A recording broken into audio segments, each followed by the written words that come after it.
Hello students, this is Prachi. Welcome to our channel. आज हम करने वाले हैं क्लास 11th का chapter system of particles and rotational motion की बैक एक्सरसाइज कंप्लीट। अगर आपको कोई भी पर्टिकुलर क्वेश्चन देखना है तो आप डिस्क्रिप्शन बॉक्स में जाकर टाइम स्टैम्प देख सकते हैं। वहाँ आप क्लिक करेंगे तो आपका क्वेश्चन वहीं से स्टार्ट हो जाएगा। ऑल्सो अगर आपसे इस चैप्टर की कोई भी वीडियो मिस हो चुकी है तो उसका लिंक भी आपको डिस्क्रिप्शन बॉक्स में मिल जाएगा, आप जाके प्लेलिस्ट गो थ्रू कर सकते हैं। तो स्टार्ट करते हैं with very first question. Give the location of the centre of mass of a sphere. Number 1, number 2, cylinder, number 3, ring, number 4, cube, each of uniform mass density. Does the center of mass of a body necessarily lie inside the body? वो कह रही है आपको इन चार का ना centre of मास बताना है, ठीक है। एंड सेंटर ऑफ मास और ये जो जितने भी आपको फिगर्स बोली गई हैं वो यूनिफॉर्म मास डेंसिटी की हैं, यानी कि उनका मास यूनिफॉर्मली डिस्ट्रीब्यूटेड है। ऐसा नहीं है कि स्फीयर में एक पोर्शन में ज़्यादा मास है, एक पोर्शन में कम मास है। तो अगर ये स्फीयर है तो इसका सारा का सारा मास हर जगह पे यूनिफॉर्मली डिस्ट्रीब्यूटेड है, ठीक है। तो ये मतलब है। तो सबसे पहले की अगर हम बात करते हैं, हमें पता है सेंटर ऑफ मास का मतलब क्या होता है कि जहाँ पर वो चीज़ बैलेंस हो जाती है। जैसे यही पेन है, इसको अगर मैं बैलेंस करूँ तो ये कुछ इस तरीके से यहाँ पे बैलेंस होगा। देखो यहाँ पे बैलेंस हो रहा है ये चीज़, ठीक है। तो इसका सेंटर ऑफ मास यहाँ पे लाई करता है। तो अगर यूनिफॉर्मली है तो सेंटर ऑफ मास इसका सेंटर में लाई कर रहा है। तो अगर ये भी यूनिफॉर्मली डिस्ट्रीब्यूटेड है तो स्फीयर का सेंटर क्या हो जाएगा, ये हो जाएगा, ठीक है। तो स्फीयर का सेंटर ऑफ मास क्या रहेगा आपका, एकदम ज्योमेट्रिकल सेंटर। तो इसका आंसर क्या लिखोगे, नंबर 1 का ज्योमेट्रिकल सेंटर। सेकेंड की अगर हम बात करते हैं सिलेंडर की, तो सिलेंडर की शेप कुछ इस तरीके से होती है, ठीक है। अब इसका सेंटर हम कैसे बता सकते हैं, तो एक सिलेंड्रिकल के सेंटर के लिए हमें पता है कि हम उसकी एक्सिस बताते हैं, ठीक है। ये जो चीज़ें होती हैं ये हो गई इसकी, ठीक है, बिल्कुल सेंटर से पास कर रही है। यहाँ से भी अगर मैं इसको बिल्कुल ऐसे निकालती हूँ तो ये जो पोर्शन होगा इसका, this will be the centre of mass, ठीक है। तो इसे हम बोलेंगे centre of its axis of symmetry. तो इसे हम सिमिट्री बोलते हैं, चाहे सिमिट्री आप यहाँ की बोल लो। सिमिट्री का मतलब क्या होता है, एक्सिस ऑफ सिमिट्री का मतलब क्या होता है कि जितना पोर्शन ऊपर है उतना ही पोर्शन नीचे। अगर इस एक्सिस की बात कर रहे हो, अगर इस एक्सिस की बात कर रहे हो तो जितना पोर्शन यहाँ है उतना ही पोर्शन यहाँ पे है। यहाँ पे हम मास की बात कर रहे हैं तो जितना मास यहाँ है उतना ही मास यहाँ है। तो यानी कि इसके बिल्कुल सेंटर की बात हो रही है, ठीक है। तो we will write centre of its axis of symmetry, ठीक है, symmetry. Okay, now the third one is a ring. Ring क्या है, एक तो स्फीयर क्या होगी, एक तरीके से बॉल है ना। रिंग क्या होगी, रिंग का मतलब एक तरीके से आप बैंगल मान लो, ठीक है। तो एक बैंगल का भी जो सेंटर ऑफ मास होता है वो भी कहाँ आता है आपका, बिल्कुल सेंटर ऑफ रिंग पे आता है, ठीक है। अब इसका क्या मतलब है, इसको आप कैसे मान सकते हो, समझ कैसे सकते हो। इसका मतलब ये होता है कि जब आप इसको ऐसे ऐसे घुमाते हो, आपकी तो फिंगर बीच में ही रहती है ना, वो अपने आप घूमती रहती है, घूमती रहती है, घूमती रहती है। तो यानी कि उसी के अराउंड ही घूम रही है। तो उसका सारा का सारा जो मास है वो कंसंट्रेटेड इसका एकदम सेंटर में है। तो सारा का सारा सेंटर सीकिंग मास होता है। तो इसका भी कहाँ आएगा, at the centre of ring, at the centre of ring, ठीक है। And fourth one is the cube. Cube की अगर हम बात करते हैं तो अगर ये क्यूब है आपके पास तो इस क्यूब का जो बिल्कुल सेंटर होता है वो हम कैसे फाइंड करते हैं, जितने भी इसके डायगोनल्स होते हैं, ठीक है, डायगोनल्स जहां पर इंटरसेक्ट कर रहे होते हैं वो उसका सेंटर होता है ना, ठीक है। इसके जितने भी डायगोनल, अंदर के जितने डायगोनल्स होंगे, ये वाला अंदर का, ठीक है, ये इधर के वाला, ये इधर वाला, ठीक है, यहाँ से ये हो गया, तो जितने भी कर रहे होंगे इस सेंटर में यहाँ पे इंटरसेक्ट कर रहे होंगे तो वो होगा इसका सेंटर ऑफ मास। तो this is called point of intersection of diagonals, intersection of diagonals. तो ये हमने बता दी इसके सारी location of centre of mass. अब क्वेश्चन क्या पूछ रहा है, does the centre of mass of a body necessarily lie inside the body. क्या जरूरी है सेंटर ऑफ मास जो होता है एक बॉडी का उस बॉडी के अंदर ही होता है, यानी कि उसी के ऊपर होता है? नहीं, हमने अभी भी तो एग्जांपल लिया रिंग का। अब जो ये एक रिंग थी ये तो यहीं पर ही खत्म हो गई, ये थी ना रिंग, तो यहाँ तो खाली स्पेस था, ठीक है। लेकिन हमने कहा सेंटर ऑफ मास जो है वो इस खाली स्पेस में ही लोकेटेड है, तो इसलिए जरूरी नहीं है। तो हम यहाँ पे लिख सकते हैं no it is not necessary, ठीक है, that the centre of mass of a body lie inside the body, ठीक है, ये आप लिख सकते हैं आगे। फॉर एग्जाम्पल आप यहाँ पे मेंशन करेंगे, for example in a ring, ठीक है, एक रिंग की बात हो सकती है। और अगर मैं एक खाली स्फीयर की बात करूं, अंदर स्फीयर खाली है एकदम, तब भी तो उसका सेंटर ऑफ मास सेंटर में ही आएगा, है ना। होलो स्फीयर की बात कर लो, और एग्जाम्पल दो, होलोस्फीयर हो गया, एक टम्बलर हो गया। टम्बलर क्या होता है, ग्लास एक तरीके से, वो भी क्या होता है, सिलेंड्रिकल शेप का होता है लेकिन अंदर से खाली है, फिर भी उसका सेंटर ऑफ सिमेट्री यहीं पर ही आएगा, ठीक है। तो हम इसका एग्जाम्पल भी लिख सकते हैं यहाँ पे टम्बलर, ठीक है। ये सारे के सारे एटसेट्रा जो है, इन सबका सेंटर ऑफ मास जो होता है वो कहाँ होता है, होलो पोर्शन में होता है, ठीक है।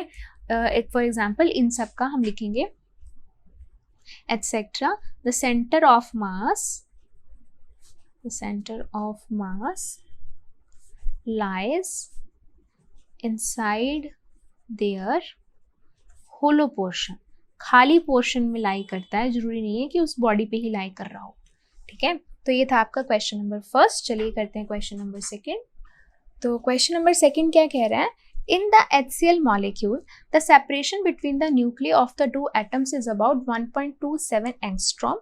1 angstrom किसके इक्वल होता है, 10⁻⁻10 मीटर के।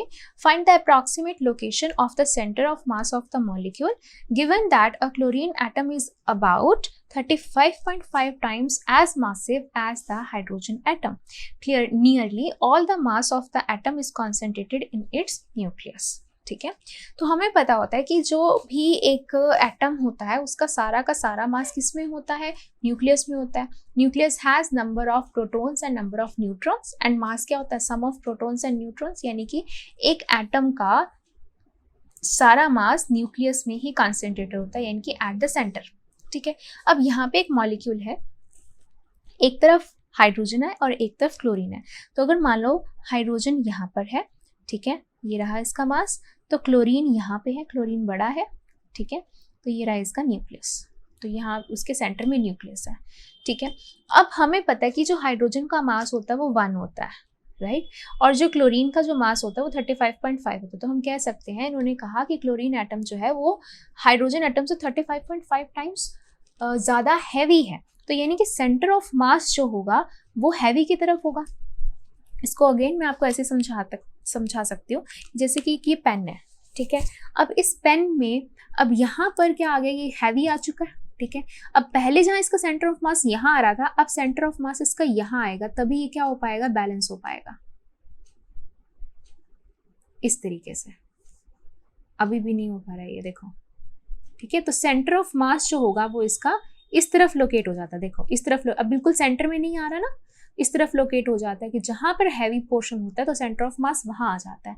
तो अगर मैं इसको कनेक्ट करती हूँ इस तरीके से, और मैं मान लेती हूँ कि सेंटर ऑफ मास जो है वो यहाँ कहीं आता है, CN यहाँ पे कहीं आता है, ठीक है।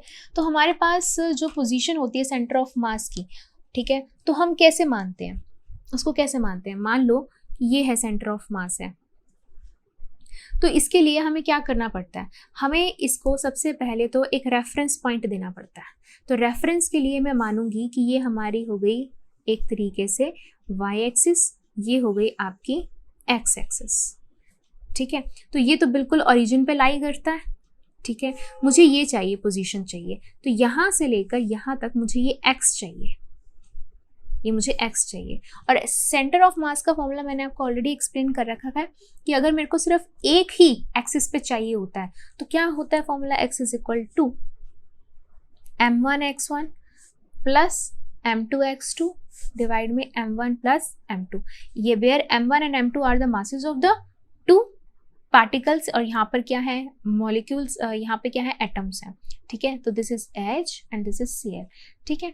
और x1 x2 क्या होता है, उसकी रेफरेंस पॉइंट से कितनी पोजीशन वेक्टर होता है उसका, कितनी दूर है वो। तो यहाँ पर x1 जो है वो तो बिल्कुल ही किस पे है, न्यूक्लियस उस पे, ओरिजिन पे है, तो वो तो हो गया 0। ये अगर मैं मानती हूँ दिस इज x2, तो x2 यहाँ से कितनी दूर है, उनका सेपरेशन हमें बता रखा है कि ये फर्स्ट मॉलिक्यूल से कितनी दूर है, दिस इज 1.27 एंगस्ट्रॉम दूर है, ठीक है, तो हम यहाँ पर क्या कर सकते हैं, वैल्यूज पुट कर सकते हैं, कर देते हैं यहाँ पर। तो दिस इज m1 सारा का सारा हम इसको मान लेते हैं, ठीक है, तो फर्स्ट को मान लेते हैं, इसको हम मान लेते हैं सेकंड।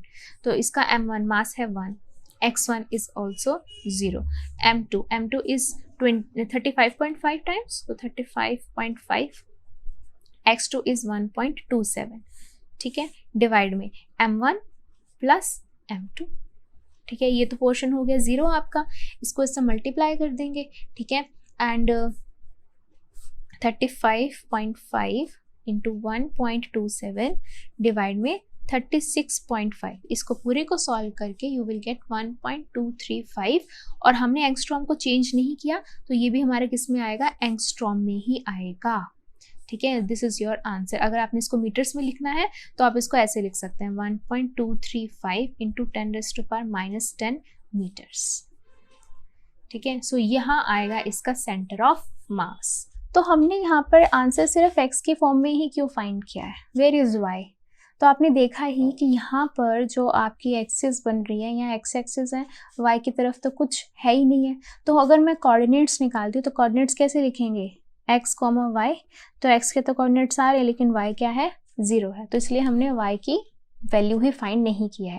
जैसे हम y के लिए करते हैं ना, m1 y1 plus m2 y2 upon में m1 प्लस m2, तो वो y के लिए निकालते, लेकिन यहाँ पे y में तो कोऑर्डिनेट्स है ही नहीं, तो दिस इज योर आंसर, ठीक है। तो ये था आपका क्वेश्चन नंबर 6.2। चलिए करते हैं क्वेश्चन नंबर 6.3। क्वेश्चन नंबर 3 क्या कह रहा है, a child sits stationary at one end of a long trolley moving uniformly with the speed v on a smooth horizontal floor.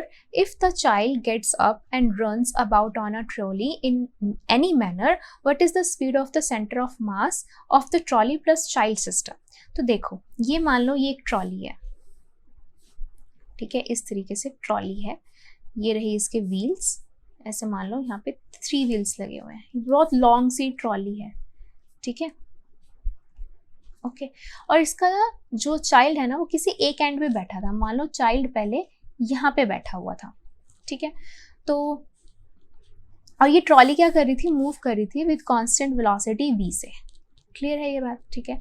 अब क्या हुआ, वो एकदम से बच्चा खड़ा हुआ और वो ट्रॉली के ऊपर ना ऐसे भागने लग गया, इस तरीके से ऐसे भागने लग गया ट्रॉली के ऊपर, ठीक है।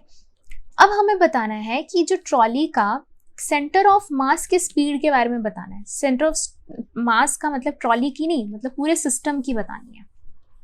तो this is the complete system, trolley plus child, तो this is the complete system, ठीक है। तो सेंटर ऑफ मास के स्पीड के बारे में बात करनी है। मान लो पहले सेंटर ऑफ मास जो था वो यहाँ पे था, जितनी स्पीड से मूव कर रहा था, अब बच्चा यहाँ चला जाएगा तो क्या ये कम स्पीड से मूव करने लग जाएगा, नहीं ना, उस सेंटर ऑफ मास तो उतनी स्पीड से मूव कर रहा होगा, बच्चा चाहे यहाँ जाए जो उसके ऊपर जंप मारने लग जाए जहाँ मर्जी। लेकिन इसका रीज़न क्या है, रीज़न ये है कि जो सिस्टम होता है, सिस्टम मान लो कि कोई भी इस तरीके से कोई भी सिस्टम है, इसके अंदर के जितने भी पार्टिकल्स होते हैं उनके आपस में जितना भी फोर्स लग रहा हो, इंटरनल फोर्स की वजह से इस सिस्टम पे कोई भी फर्क नहीं पड़ता, उसकी स्पीड पे कोई फर्क नहीं पड़ता। उसकी स्पीड पे तभी फर्क पड़ता है अगर आप कोई ना कोई एक्सटर्नल फोर्स दे रहे हो। यहाँ पे कोई, मान लो पहले एक बंदा धक्का दे रहा था, अब अगर 2 बंदे धक्के देने लग जाएंगे तब उस पे स्पीड पे फर्क पड़ेगा। बट अगर बच्चा इसी के ऊपर खेल रहा है, ये तो एक पूरा सिस्टम ही हो गया, ठीक है। तो पार्टिकल चाहे यहाँ जाए, पार्टिकल चाहे यहाँ घूमे, चाहे पार्टिकल यहाँ घूमे, चाहे पार्टिकल ऑसिलेट करे, जो मर्जी करे, इंटरनल फोर्सेस की वजह से सिस्टम के अंदर स्पीड में कोई भी चेंज नहीं आएगा। तो इसके आंसर को हम कैसे लिखेंगे, तो हम लिखेंगे the forces involved in the given problem are the internal forces of the system. System क्या है, ट्रॉली प्लस चाइल्ड, तो इंटरनल फोर्स ही हो गया इनके बीच का। कोई भी एक्सटर्नल फोर्स एक्ट नहीं कर रहा है जब एक चाइल्ड भाग रहा है, ठीक है। So there will be no change in the speed of the centre of mass of the system, तो इसलिए कोई भी चेंज नहीं आएगा। सिस्टम मतलब कि ट्रॉली प्लस चाइल्ड, तो ये हो गया सिस्टम, ठीक है। तो ये था क्वेश्चन नंबर 6.3। चलिए करते हैं क्वेश्चन नंबर 6.4। सो क्वेश्चन 6.4 क्या कह रहा है, show that the area of triangle contained between the vectors a vector and b vector is half of the magnitude of the a vector cross b vector, ठीक है। तो सबसे पहले हमें क्या बताना है कि दो वेक्टर्स हैं, ठीक है, वो एक ट्राइंगल बना रहे हैं, ठीक है, उनके बीच में एक ट्राइंगल है। तो मान लो ये ए वेक्टर है और ये है वेक्टर बी, ठीक है, इसको थोड़ा सा आगे एक्सटेंड कर देते हैं। वेक्टर का मतलब एक तरीके से डायरेक्शन ही है, ठीक है, तो मैं इसको थोड़ा एक्सटेंड कर रही हूँ। And this is B vector, ठीक है, making some angle theta between them, ठीक है, और ये क्या बना रहे हैं, एक ट्राइंगल बना रहे हैं। तो अगर मैं इनके ट्राइंगल की बात करूंगी तो ट्राइंगल मैं ऐसे बना सकती हूँ, ठीक है, ट्राइंगल मैंने सिर्फ इसको ऐसे कनेक्ट करा है। अगर ट्राइंगल लॉ की हम बात करेंगे तो हम क्या बोलते हैं, हम इसके लिए तो आगे पैरेललोग्राम लॉ लगाते हैं जो सेम उससे स्टार्ट हो रहे होते हैं, राइट, उसको छोड़ दो। अभी तो हमें क्या बनाना है, एक ट्राइंगल बनाना है। तो मैंने सिर्फ एक लाइन ड्रॉ करी है, इसमें कोई डायरेक्शन वाली बात नहीं है, ठीक है, ओके। तो मैं इसको मान लेती हूँ, this is P, this is Q, this is R. तो मुझे इस ट्राइंगल का जो प्रूव करना है मैं बता देती हूँ। टू प्रूव क्या करना है हमको कि area of triangle P Q R is the half of the magnitude of this one, इसके मैग्नीट्यूड का हाफ है, ये प्रूव करना है। तो हम प्रूफ शुरू करने वाले हैं। तो प्रूफ में लेफ्ट हैंड साइड की अगर मैं बात करूं तो एरिया ऑफ ट्राइंगल निकालना मुझे, तो लेफ्ट हैंड साइड हम निकाल रहे हैं। पहले तो area of triangle P Q are, area क्या होता है ट्राइंगल का, half into base into height. तो इसकी अगर हम बात करते हैं हाफ इंटू बेस, तो ए वेक्टर ही हो गया, but what is height, height तो हमेशा क्या होती है, परपेंडिकुलर। तो मैं परपेंडिकुलर यहाँ से ड्रॉ कर लेती हूँ, ठीक है, पी क्यू आर एस मान लो इसको, ठीक है। तो मैं यहाँ पे मेंशन कर देती हूँ, let Q S is perpendicular to P R such that Q S is the height. तो half into base is P R into height is Q S, ठीक है। तो पी आर की तो वैल्यू है आपके पास, half into A vector into, now what is Q. अब ये जो इंटू है ना, दिस इज ओनली मल्टीप्लीकेशन, ठीक है, यहाँ पर ये क्रॉस है, ठीक है, ये जो है ये सिर्फ मल्टीप्लिकेशन का मतलब है, ये चीज ध्यान रखेंगे यहाँ पे हम, ठीक है। This cross means only multiplication, okay. अच्छा, now what is Q S, Q S की वैल्यू आपको चाहिए। क्यू एस जो आ रहा है वो किस ट्राइंगल के अंदर आ रहा है, वो इस ट्राइंगल में आ रहा है, ठीक है। तो मैं लिख देती हूँ in triangle P Q S, ठीक है। तो मेरे पास मुझे चाहिए दिस थिंग, यानी कि थीटा के सामने वाली परपेंडिकुलर चाहिए, ठीक है। और मेरे पास क्या है, हाइपोटेनियस भी है। तो मेरे पास कौन सा कॉम्बिनेशन लग रहा है, साइन थीटा का लगेगा, perpendicular by hypotenuse. Perpendicular is Q S, hypotenuse is P Q, ठीक है। Sine theta is equal to Q S and P Q की वैल्यू क्या है आपके पास, B vector, cross multiply, Q S की वैल्यू कितनी आ गई आपके पास, बी इंटू साइन थीटा। ये हम वैल्यू यहाँ पे पुट कर सकते हैं, कर दो क्यू एस की जगह पे, ये आ जाएगा B vector into sine theta, ठीक है। और मैं यहाँ वेक्टर क्यों लगा रही हूँ, अगर आप वेक्टर नहीं भी लगाना चाहते तो मत लगाओ, आप इसको सिर्फ मैग्नीट्यूड कंसीडर कर लो एक बार के लिए, ठीक है। ये मैग्नीट्यूड अगर हम मान लेते हैं, ठीक है, तो I can write half A B sine theta. और हमें पता है साइन थीटा किसके अंदर आता है, डॉट प्रोडक्ट में आता है, क्रॉस प्रोडक्ट में आता है, यस क्रॉस प्रोडक्ट में आता है। तो we can write half, cross product के लिए क्या आ जाएगा, ए क्रॉस बी, लेकिन ये उसका मैग्नीट्यूड है तो मैग्नीट्यूड के लिए हमने लगा दिया ये। तो यही हमें प्रूफ करना था।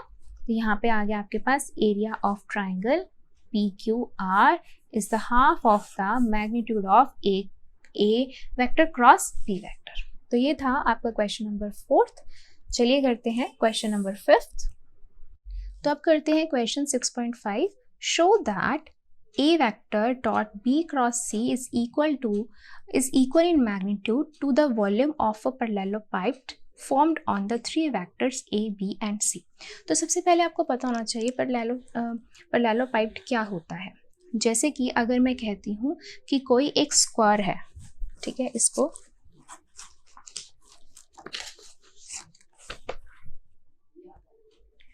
कोई एक स्क्वायर है, ठीक है, स्क्वायर की अगर मैं 3D पिक्चर बनाती हूँ, ठीक है, 3D में देखूँ तो वो क्या बनेगा, एक क्यूब बन जाएगा, ठीक है। तो स्क्वायर का 3D पिक्चर आपके पास आ गया क्यूब।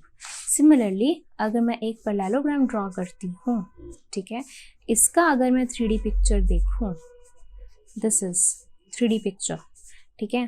तो पैरेललोग्राम का 3D पिक्चर अगर हम देखते हैं तो क्या बनता है, पैरेललोपाइड बनता है।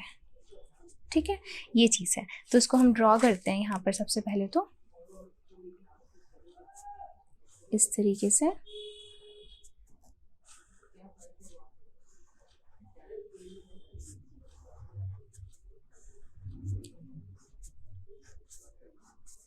ठीक है, बन गया।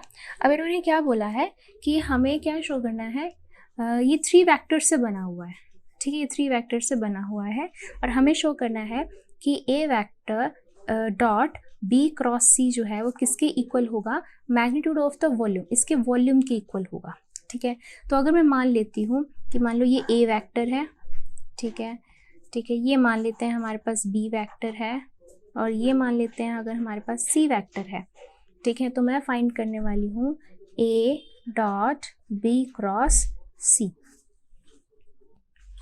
तो अब इसका डॉट प्रोडक्ट, किसी भी 2 वेक्टर्स का डॉट प्रोडक्ट क्या होता है, तो मान लो अगर कोई है x डॉट y है, ठीक है, तो डॉट प्रोडक्ट क्या होता है, magnitude of x magnitude of y और साथ में क्या आ जाता है, cos थीटा आ जाता है। तो यहाँ पर एक ये हो गया, एक ये हो गया, तो इसको हम मैग्नीट्यूड लिखेंगे तो a डॉट, सॉरी डॉट नहीं, मल्टीप्लाई है अब यहाँ पे, डॉट का मतलब ये डॉट नहीं होगा। ठीक है, b क्रॉस सी, इनका मैग्नीट्यूड इसका मैग्नीट्यूड और साथ में क्या आ जाएगा, cos थीटा आ जाएगा। ठीक है, तो क्या मैं इसको मैग्नीट्यूड है तो इसको मैं रीअरेंज कर सकती हूँ? हाँ जी, तो मैं इसको एक बार के लिए ना आगे लिख देती हूँ और इसको लिख देती हूँ मैं पीछे की तरफ। ठीक है, अब ये चीज़ ना हमें प्रूव क्या करनी है कि ये किसके इक्वल है, वॉल्यूम के, इसके वॉल्यूम के इक्वल है। तो वॉल्यूम ऑफ एनी फिगर क्या होता है, वॉल्यूम का मतलब क्या होता है, अगर हम किसी भी चीज़ का वॉल्यूम फाइंड करते हैं तो क्या होता है, area of base into height. यही होता है किसी भी आपने फिगर का वॉल्यूम फाइंड करना है 3D फिगर का, तो area of base into height होता है। तो बेस क्या है आपके पास, this is base, which is base क्या होगा, दिस मल्टीप्लाई बाय दिस, यानी कि बी क्रॉस सी। तो बेस आपके पास हो गया बी क्रॉस सी। अच्छा ठीक है, तो बी क्रॉस सी आ रहा है आपके पास, डेफिनेटली आ रहा है। अब इसकी हाइट क्या होगी, हाइट निकालते हैं। तो हाइट के लिए हमें क्या करना पड़ेगा, हाइट के लिए हमें ये देखना पड़ेगा, इसका परपेंडिकुलर ड्रॉ करेंगे। तो अगर मैं यहाँ से परपेंडिकुलर ड्रॉ करती हूँ, ठीक है, अब ये जो परपेंडिकुलर है ये क्या है, ये जो परपेंडिकुलर है व्हाट इज दिस, हम ये मान लेते हैं कि ये एंगल ए से कितना एंगल बनाता है, थीटा बनाता है। अब इस फिगर को मैं दोबारा ड्रॉ कर रही हूँ कि ये हो जाएगा आपका क्या, what is this, A vector. ठीक है, ये रहा आपका ए वेक्टर। ठीक है, अब ये हमने, ये ए वेक्टर हो गया। ठीक है, ये हमने यहाँ से इस तरीके से परपेंडिकुलर ड्रॉ किया है, दिस इज, ठीक है, ये हमने परपेंडिकुलर ड्रॉ किया है and this is a vector. ठीक है,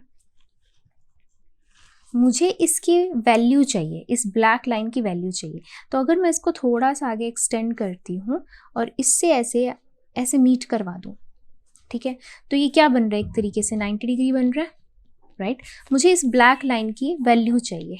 ठीक है, let it be A, let it be B, let it be C, right. और हमारे पास बेस है और ये हमारे पास एंगल है थीटा, तो मेरे पास बेस है, मुझे हाइपोटेनियस चाहिए। तो क्या लगेगा आपके पास, cos theta is equal to base by hypotenuse होता है। बेस क्या है आपके पास, ए वेक्टर का मैग्नीट्यूड, और हाइपोटेनियस क्या है आपके पास, ए बी। ठीक है, क्रॉस मल्टीप्लाई करेंगे तो ए बी की वैल्यू क्या आ जाएगी, ए का मैग्नीट्यूड और साथ में कॉस थीटा। तो हमने ब्लैक लाइन की जो वैल्यू निकाल के लेकर आए, let it be A B, इसकी हम वैल्यू इससे कैसे निकाल के लेके आए, इस तरीके से। तो ये हो गया आपके पास बेस ऑफ पैरेललोपाइड इनटू, ये क्या हो जाएगा आपके पास, हाइट ऑफ पैरेललोपाइड। ठीक है, which is equal to the volume of parallelepiped. तो यही आपने क्या करना था, प्रूफ करना था, हेंस प्रूव्ड। तो हमने क्या किया है, हमने पहले तो वेक्टर्स मेंशन कर दिए, ये ए है, ये बी है, ये सी है। तो ये प्लेन हो गया आपके पास क्या, बी क्रॉस सी का। ठीक है, ये आ गया आपके पास पूरा का पूरा प्लेन। तो हमने क्या किया, हमें तो प्रूव करना था कि इसको सॉल्व करके वॉल्यूम आता है। तो हमने पहले तो इसके डॉट प्रोडक्ट ओपन किया, तो हमारे पास बेस आ गया, तो हमारे को चाहिए थी हाइट, तो हाइट हमने ये करी और इसकी वैल्यू क्या आ रही थी आपके पास a cos थीटा, और यहाँ पे already a cos theta present था, ठीक है। तो ये आपके पास हाइट आ गई, तो which is equal to volume of पैरेललोपार्ट।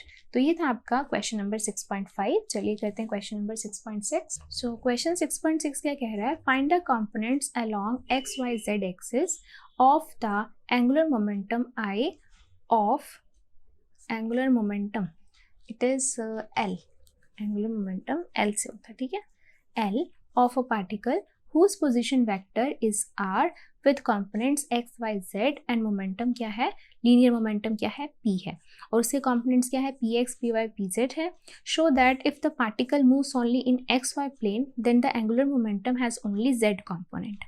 वो कह रहा है कि हमारे पास components हमें find करने हैं एंगुलर मोमेंटम के, ठीक है, और कौन सी एक्सिस में, एक्स वाई जेड एक्सिस में। हमें पोजीशन वेक्टर दे रखा है, हमें लीनियर मोमेंटम दे रखा है, ठीक है। तो हमें सबसे पहले इतना पता है कि एंगुलर मोमेंटम जो होता है उसका क्या फॉर्मूला होता है, angular momentum is equal to R cross P होता है, ठीक है, इनका क्रॉस प्रोडक्ट होता है, ये होता है। तो हम पहले क्या करेंगे, इनका क्रॉस प्रोडक्ट निकालेंगे। तो आर क्या है आपके पास, व्हाट इज आर, हमें क्या दे रखा है, एक्स वाई जेड दे रखा है हमें आर, ठीक है। तो एक्स एक्सिस के डायरेक्शन में क्या होगा, एक्स आई कैप प्लस वाई जे कैप प्लस जेड के कैप, ये आ जाएगा, ठीक है। तो ये आ गया आपके पास आर वेक्टर।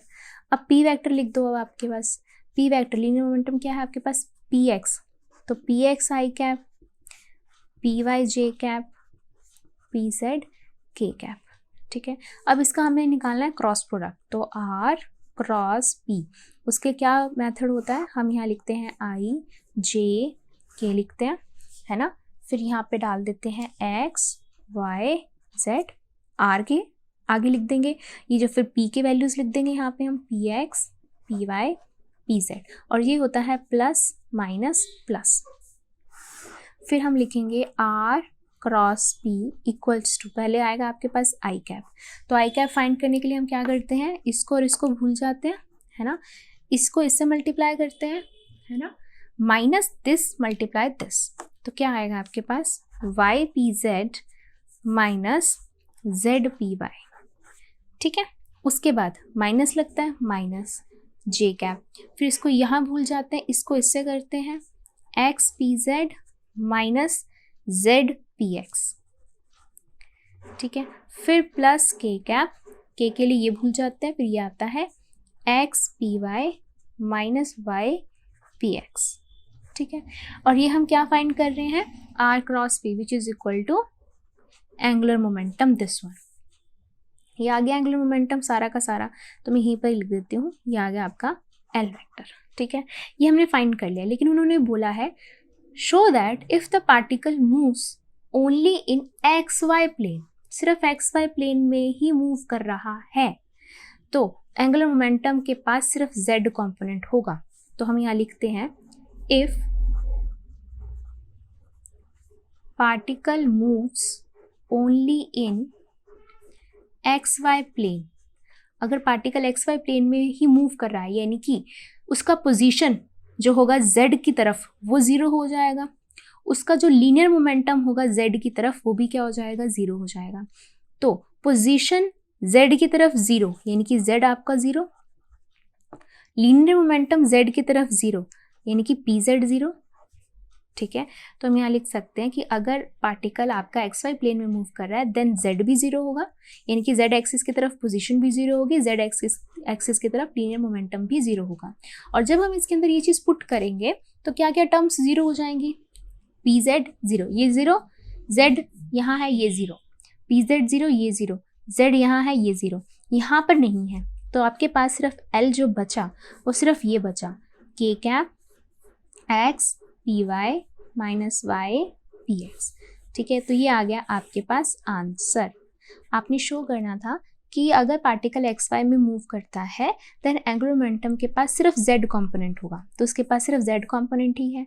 अब कई बच्चों के दिमाग में अगर ये आ रहा है कि हम z कंपोनेंट कहाँ है, यहाँ तो एक्स वाई लिखा हुआ है, वाई एक्स लिखा हुआ है, z कंपोनेंट कहाँ है, तो देखो ना हमें क्या प्रूव करना है, angular momentum has z component, यानी कि एंगुलर मोमेंटम के पास k का ही तो कंपोनेंट हुआ, i कंपोनेंट x की तरफ होता है, j y की तरफ होता है और k जो होता है z एक्सिस की तरफ होता है, तो z एक्सिस की तरफ k वाला तो कंपोनेंट आ रहा है। क्लियर है ये बात, तो हेंस प्रूव्ड। तो ये था आपका क्वेश्चन 6.6। चलिए करते हैं क्वेश्चन 6.7। क्वेश्चन 6.7 क्या कह रहा है, two particles each of mass m speed v travel in opposite directions along parallel lines separated by a distance d show that the vector angular momentum of the two particle system is same whatever be the point about which the angular momentum is taken। तो दो particle हैं, दोनों का मास m है, दोनों की speed v है, opposite directions में ट्रैवल कर रहे हैं बट पैरेलल लाइंस में हैं और कितने डिस्टेंस से सेपरेटेड हैं d। तो हम क्या करते हैं, हम इसको ना एक्सिस पे ड्रॉ करते हैं सबसे पहले तो ये मान लो x एक्सिस, ये मान लो y एक्सिस, ठीक है। तो दो पार्टिकल है, एक मान लो यहाँ पे पार्टिकल है, ठीक है, एक मान लो यहाँ पे पार्टिकल है। ये पार्टिकल का मास m, पार्टिकल का मास m, ये यहाँ पे आ रहा है, इधर की तरफ मूव कर रहा है, ठीक है, कितनी वेलोसिटी से v। अब ये जो है वो इधर मूव कर रहा है, कितनी वेलोसिटी से, v वेलोसिटी से, ठीक है। आपस में कितने डिस्टेंस पे हैं, d डिस्टेंस पे हैं, ठीक है, और पैरेलल है ये, ठीक है, पैरेलल है। हमें क्या प्रूव करना है, show that vector angular momentum of the to particle system is the same what ever be the point about which the angular momentum is taken. वो कह रहे हैं कि कहीं भी आप एंगुलर मोमेंटम ले लो, इन दोनों का जो वेक्टर एंगुलर मोमेंटम आएगा वो सेम आएगा। तो इसका मतलब क्या है कि हम इसको कहीं ना कहीं किसी न किसी से पॉइंट से रेफर करते हैं। मान लो ये यहाँ से लेकर यहाँ तक x डिस्टेंस पे है पहला पार्टिकल, ठीक है, तो दूसरा पार्टिकल यहाँ से लेकर यहाँ तक कितने डिस्टेंस पे हो गया, x प्लस d डिस्टेंस पे हो गया, ठीक है। तो हम अब फाइंड करेंगे एंगुलर मोमेंटम फाइंड करेंगे, ठीक है। तो एंगुलर मोमेंटम सिस्टम का निकालना है। सिस्टम का मतलब क्या हो गया कि फर्स्ट वाले का एंगुलर मोमेंटम प्लस सेकेंड वाले का एंगुलर मोमेंटम, ठीक है। लेकिन हमें क्या करना है, इसका वेक्टर एडिशन करना है, ये याद रखेंगे, वेक्टर एडिशन करना है, ओके। तो सबसे पहले अगर मैं L1 फाइंड करती हूँ तो L1 क्या होगा आपके पास, L1 फर्स्ट पार्टिकल की बात हो रही है यहाँ पर, ये सेकेंड पार्टिकल है, तो फर्स्ट पार्टिकल में क्या आएगा, पोजीशन आएगी उसकी, ठीक है, एंड इनटू क्या आएगा, पोजीशन, और साथ में क्या आएगी उसकी लीनियर मोमेंटम आएगा, है ना, R क्रॉस P होता है ना, राइट, ये होता है, ओके। तो फर्स्ट पार्टिकल की पोजीशन, तो उसकी पोजीशन सिर्फ x एक्सिस की तरफ ही है, ठीक है। हम x एक्सिस से बात करें कि x एक्सिस से कितना दूर है वो, राइट, तो वो z दूर है, तो ये हो जाएगा x i cap into, now this is linear momentum. What is linear momentum is mv, ठीक है, वो क्या होता है, mv होता है। तो हम यहाँ पे लिख देते हैं mv, और ये कहाँ आ रहा है, नीचे की तरफ आ रहा है, ठीक है, मूवमेंट इसकी नीचे की तरफ हो रही है, राइट। तो यानी कि y एक्सिस मैटर कर रही है यहाँ पर, तो उसके लिए यहाँ पे आएगा j कैप आएगा।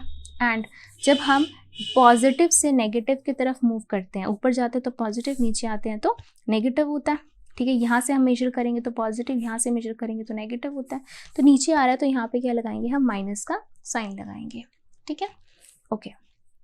ऐसे ही हम L2 फाइंड करते हैं। L2 के लिए अब ये है पार्टिकल, इसकी पोजीशन अब ओरिजिन से कहाँ कितनी है, x प्लस डी है, x प्लस डी, और x एक्सिस की तरफ ही है तो i कैप हो जाएगा, ठीक है।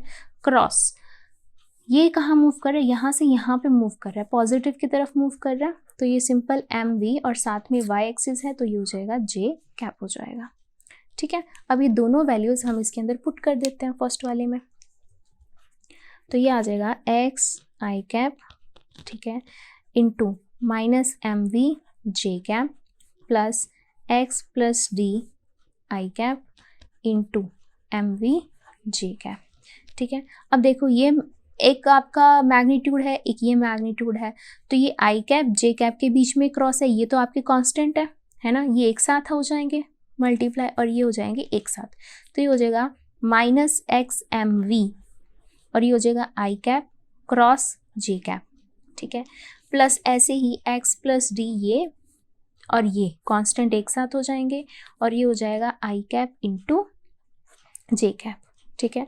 अभी हो गया minus X M V I cap into J cap. मैं इसको नेक्स्ट लाइन से लिखती हूँ, तो इसको ओपन करते हैं अब, minus X M V I cap into J cap, ठीक है, प्लस पहले तो एम वी एक्स के साथ होगा, ठीक है, एम वी एक्स और साथ में क्या है आई कैप इंटू जे कैप है, ठीक है, फिर प्लस है, प्लस एम वी और डी आ रहा है और उसके साथ आ जाएगा आपके पास आई कैप इंटू जे कैप।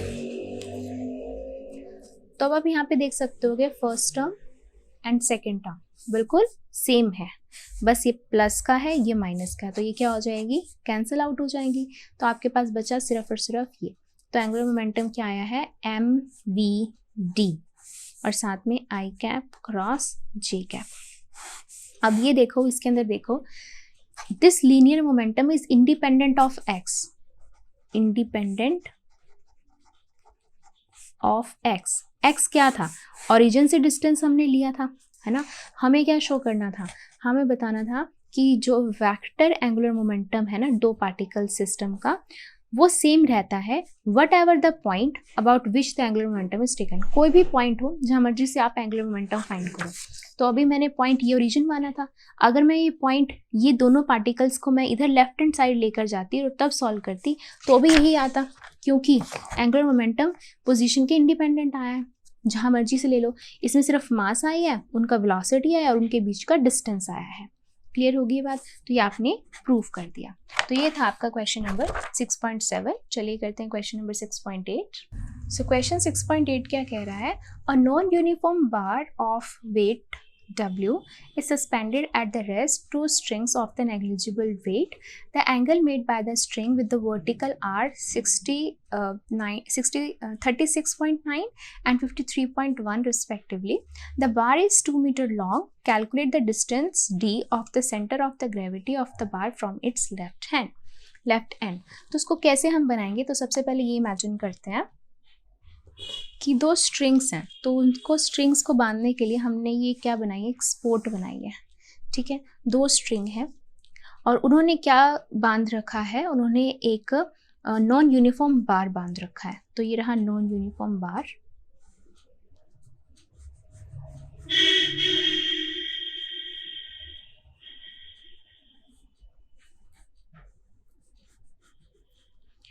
तो इसकी एक स्ट्रिंग यहाँ से बंधी हुई है, एक स्ट्रिंग इसकी यहाँ से बंधी हुई है, ठीक है। ये जो एंगल बना रही है वर्टिकल्स के साथ, जो इसका एंगल बन रहा है वो बन रहा है आपका 36.9 डिग्री और इसका जो एंगल बन रहा है वो बन रहा है 53.1 डिग्री, ठीक है, ये एंगल बन रहा है। और ये जो बार है ये कितनी मीटर लॉन्ग है, 2 मीटर लॉन्ग है। अब यहाँ पे ना सबसे इम्पॉर्टेंट बात ये है कि it is a non uniform bar. Non uniform bar का मतलब क्या है कि इसका जो वेट है ना वो ऐसा नहीं है कि हर तरफ इसका वेट इक्वली डिस्ट्रीब्यूटेड है। अगर इसका वेट इक्वली डिस्ट्रीब्यूटेड होता तो इसका जो सेंटर ऑफ मास होता है वो बिल्कुल सेंटर में आता, है ना। तो उन्होंने बोला नॉन यूनिफॉर्म बार है, तो इसका वेट जो है वो कहीं भी कॉन्सेंट्रेटेड हो सकता है, ठीक है। तो मान लो इसका वेट यहाँ पे कॉन्सेंट्रेटेड है, ठीक है, और हमने क्या बताना है, calculate the distance of D of the centre of gravity. वही सेंटर ऑफ ग्रेविटी यहाँ पे आएगी, अगर ये यूनिफॉर्म होता तो सेंटर ऑफ ग्रेविटी बिल्कुल सेंटर में आती तो 1 मीटर हो जाता वो, है ना, लेकिन इसकी सेंटर ऑफ ग्रेविटी जो आएगी वो कहीं और आएगी, तो वो आपने बतानी है कहाँ। तो ये डी है, ठीक है, कहाँ से, फ्रॉम लेफ्ट वाले एंड से इसका डी है। तो बताओ यहाँ से यहाँ तक का कितना डिस्टेंस होगा, अगर टोटल 2 है, ये डी है, तो ये कितना होगा 2 माइनस डी मीटर। अगर ये 2 है, ये 0.5 होता तो ये कितना होता 1.5 होता ना। तो अब 1.5 कैसे लेके आए हो, 2 में से माइनस करके। तो अगर ये d है तो ये क्या होगा 2 माइनस डी मीटर होगा, राइट। तो अब हमने क्या करना है, अब हमने इसको देखकर अब हमने क्या बनानी है, अब हमने इसको कैलकुलेट करना है और d फाइंड करना है, ठीक है।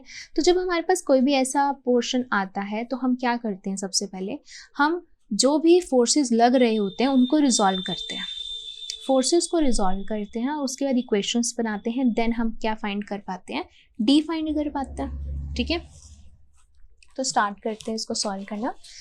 तो सबसे पहले जो हम इक्वेशंस बनाते हैं, अभी देखो ये क्या है, रुका हुआ है, यानी कि ना ही ये ऐसे मूव कर रहा है ना ही ये ऐसे मूव कर रहा है, यानी कि ना ही इसका ट्रांसलेशनल मोशन है ना ही इसका रोटेशनल मोशन है, यानी कि it is in translational equilibrium as well as rotational equilibrium, है ना। तो दोनों ही इक्विलिब्रियम में, तो दोनों ही इक्विलिब्रियम के लिए हम क्या लगाएंगे, इक्वेशंस फाइंड करेंगे। ठीक है, तो इक्वेशंस फाइंड करने के लिए, इक्विलिब्रियम के लिए हमें पहले यहाँ पे क्या करना पड़ेगा, हमें इनको रिजॉल्व करना पड़ेगा। ठीक है, रिजॉल्व करेंगे, कैसे रिजॉल्व करेंगे, देखो ये एक स्ट्रिंग से बंधा हुआ है, ठीक है, यानी कि यहाँ पर एक टेंशन क्रिएट हो गई है स्ट्रिंग के अंदर, है ना। तो मान लो ये टी टेंशन क्रिएट हो गई है, यहाँ पर T1 है, ठीक है, T1 टेंशन क्रिएट हो गई है। ओके, अब ये तो सेंटर में है, यानी कि इसको हमें रिजॉल्व करना पड़ेगा वेक्टर्स को, यानी कि एक तो हमारा वेक्टर इधर जाएगा और एक वेक्टर जाएगा हमारा इधर की तरफ। ओके, तो अब ये देखो ये पैरेलल है, ये ट्रांसवर्सल, जितना ये एंगल होगा उतना ही ये एंगल होगा। ठीक है, सेम एंगल होगा, लेट इट बी θ1। ठीक है, θ1 होगा जो आपके पास ऑलरेडी है। तो जहाँ थीटा होता है वहाँ पे हम कौन सा कॉम्पोनेंट लेते हैं, कॉस का कॉम्पोनेंट लेते हैं, तो ये हो जाएगा T1 cos θ1। ठीक है, ओके, एंड ये क्या हो जाएगा आपके पास, T1 sin θ1। क्लियर होगी ये बात। ठीक है, सिमिलरली इस वाले के लिए भी हम इसको रिजॉल्व करेंगे। तो अगर ये एक रस्सी है, इसको स्ट्रिंग को बांध रखा है, तो यानी कि यहाँ पर टेंशन क्रिएट हो रही होगी, तो लेट इट बी T2। ठीक है, अगेन इसके भी कंपोनेंट्स को रिजॉल्व करेंगे हम, एक ऐसे हॉरिजॉन्टल और एक ऐसे वर्टिकल कंपोनेंट। अब ये इसके पैरेलल ट्रांसवर्सल, तो जितना ये एंगल होगा उतना ही ये एंगल होगा, लेट इट बी θ2, जो आपकी वैल्यू दे रखी है ऑलरेडी। तो जहाँ थीटा होता है वहाँ पे हमारा कॉस कंपोनेंट, तो ये कंपोनेंट हो गया आपका T2 cos θ2, और ये कंपोनेंट क्या हो जाएगा, T2 sin θ2। तो हमने इनको क्या कर लिया है, रिजॉल्व कर लिया। तो अब हम लिखेंगे यहाँ पर इक्वेशंस बनाएंगे। सबसे पहले for translational equilibrium, for translational equilibrium. Translational equilibrium का मतलब क्या है कि वो लीनियर मोशन शो नहीं कर रहा है ना, या ना ऐसे घूम रहा है ना ऐसे घूम रहा है। अगर ऐसे भी नहीं जा रहा, सीधा है, तो इसका मतलब क्या है कि जितने फोर्सेस ऊपर लग रहे हैं उतने फोर्सेस नीचे लग रहे हैं। तो ऊपर वाले कितने फोर्सेस हैं, T1 cos θ1, T2 cos θ2। नीचे वाले फोर्सेस कितने हैं, सिर्फ और सिर्फ W।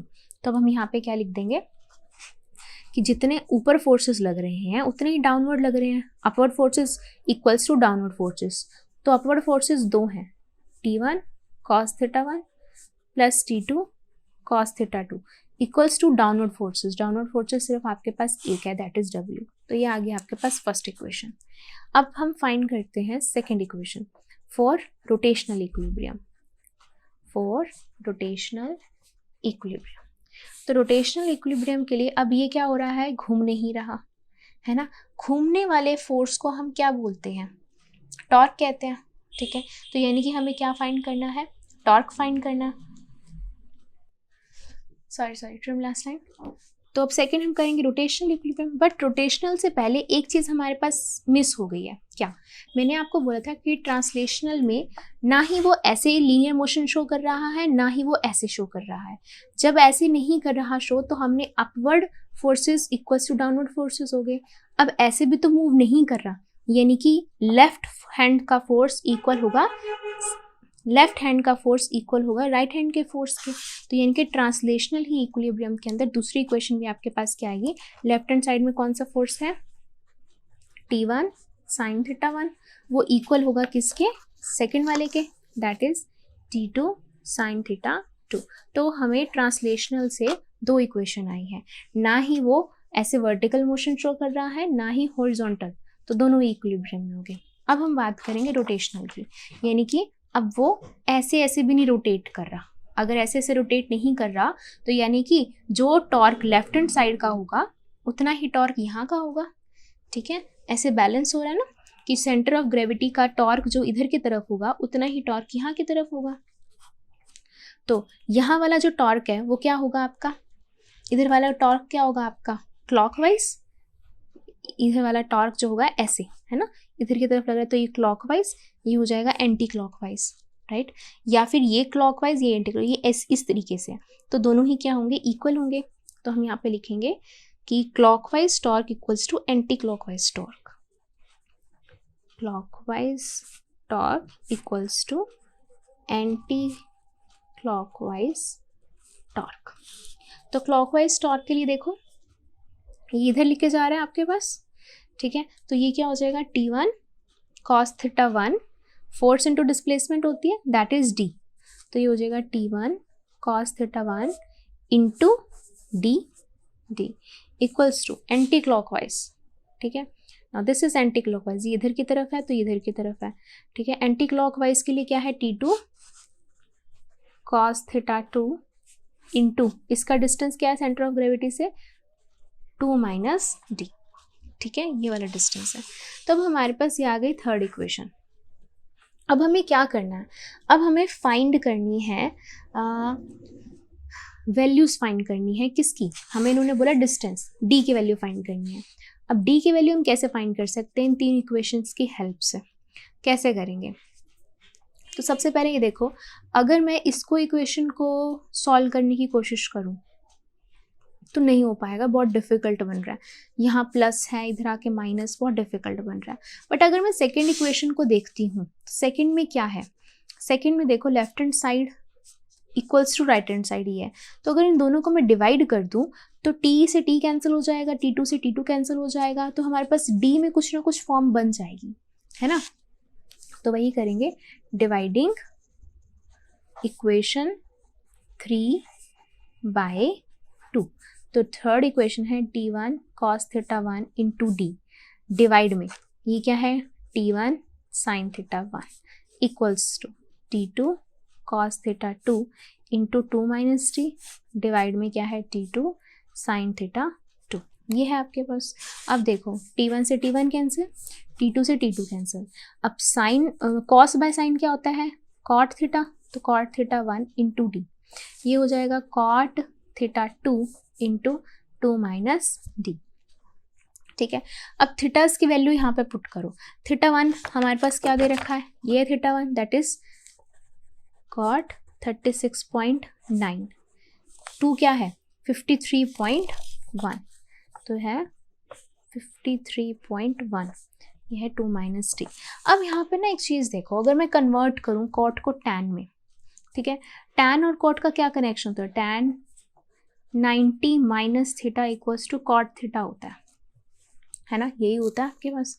तो क्या मैं इसको ऐसे लिख सकती हूँ, या आप इसको भी ऐसे लिख सकते हो, या फिर ये होता है cot 90 minus theta tan theta होता है, यही होता है आपके पास, ठीक है, दोनों का यही फॉर्मूला होता है। ओके, तो अब यहाँ पर देखो, यहाँ पे अगर मैं लिखती हूँ cot 36.9D as it is लिखती हूँ, और यहाँ पर अगर मैं लिख दूँ कॉट 53.1 को क्या लिख सकते हैं 90 माइनस 36.9 लिख सकते हैं, 90 में से 36.9 माइनस करें तो 53.1 आएगा, लास्ट में 2 minus D। Now cot 90 minus theta equals to tan theta, ठीक है, तो ये आ जाएगा टैन 36.9 2 माइनस D। अब हमारे पास हमने इसको कन्वर्ट क्यों किया, क्योंकि अगर मान लो हमारे पास कोई एक भी वैल्यू दे रखी है, ठीक है, किसी एक की भी वैल्यू हमें दे रखी होती तो उसी का ही हम क्या कर देंगे रेसिप्रोकल, तो हमारे पास वो इसकी वैल्यू आ जाएगी। अगर मान लो आपको ये दोनों वैल्यू दी होती हैं, ये भी दी होती है और ये भी दी होती है, तो आपको कन्वर्ट करने की ज़रूरत ही नहीं है, आप डायरेक्ट इसके अंदर वैल्यू पुट करो और D की वैल्यू निकाल लो। लेकिन अगर एक दे रखी है तो हमें तो पता है ना कॉट और टैन का कनेक्शन इस फॉर्म में होता है, ठीक है। तो आपको ये वैल्यू दी होगी पेपर के अंदर कि इसकी वैल्यू क्या है, now it is given as 4/3, ठीक है, तो यहाँ पुट कर देते हैं 4/3D, और टैन क्या हो जाएगा, बिल्कुल इसका उल्टा हो जाएगा 3/4 इंटू 2 माइनस D, ठीक है। अब इसको कैलकुलेट कर लेते हैं, that is 4/3D equals to, ये हो जाएगा आपके पास 6/4 माइनस 3/4D, ठीक है। ये हो जाएगा 3/2, ये 4/3D minus plus 3/4D equals to 3/2 इधर आ जाएगा। इसका एलसीएम ले लेते हैं अब, ये हो जाएगा 12, 4 16D प्लस 9D, ये हो गया आपके पास 25D/12 इक्वल टू 3/2।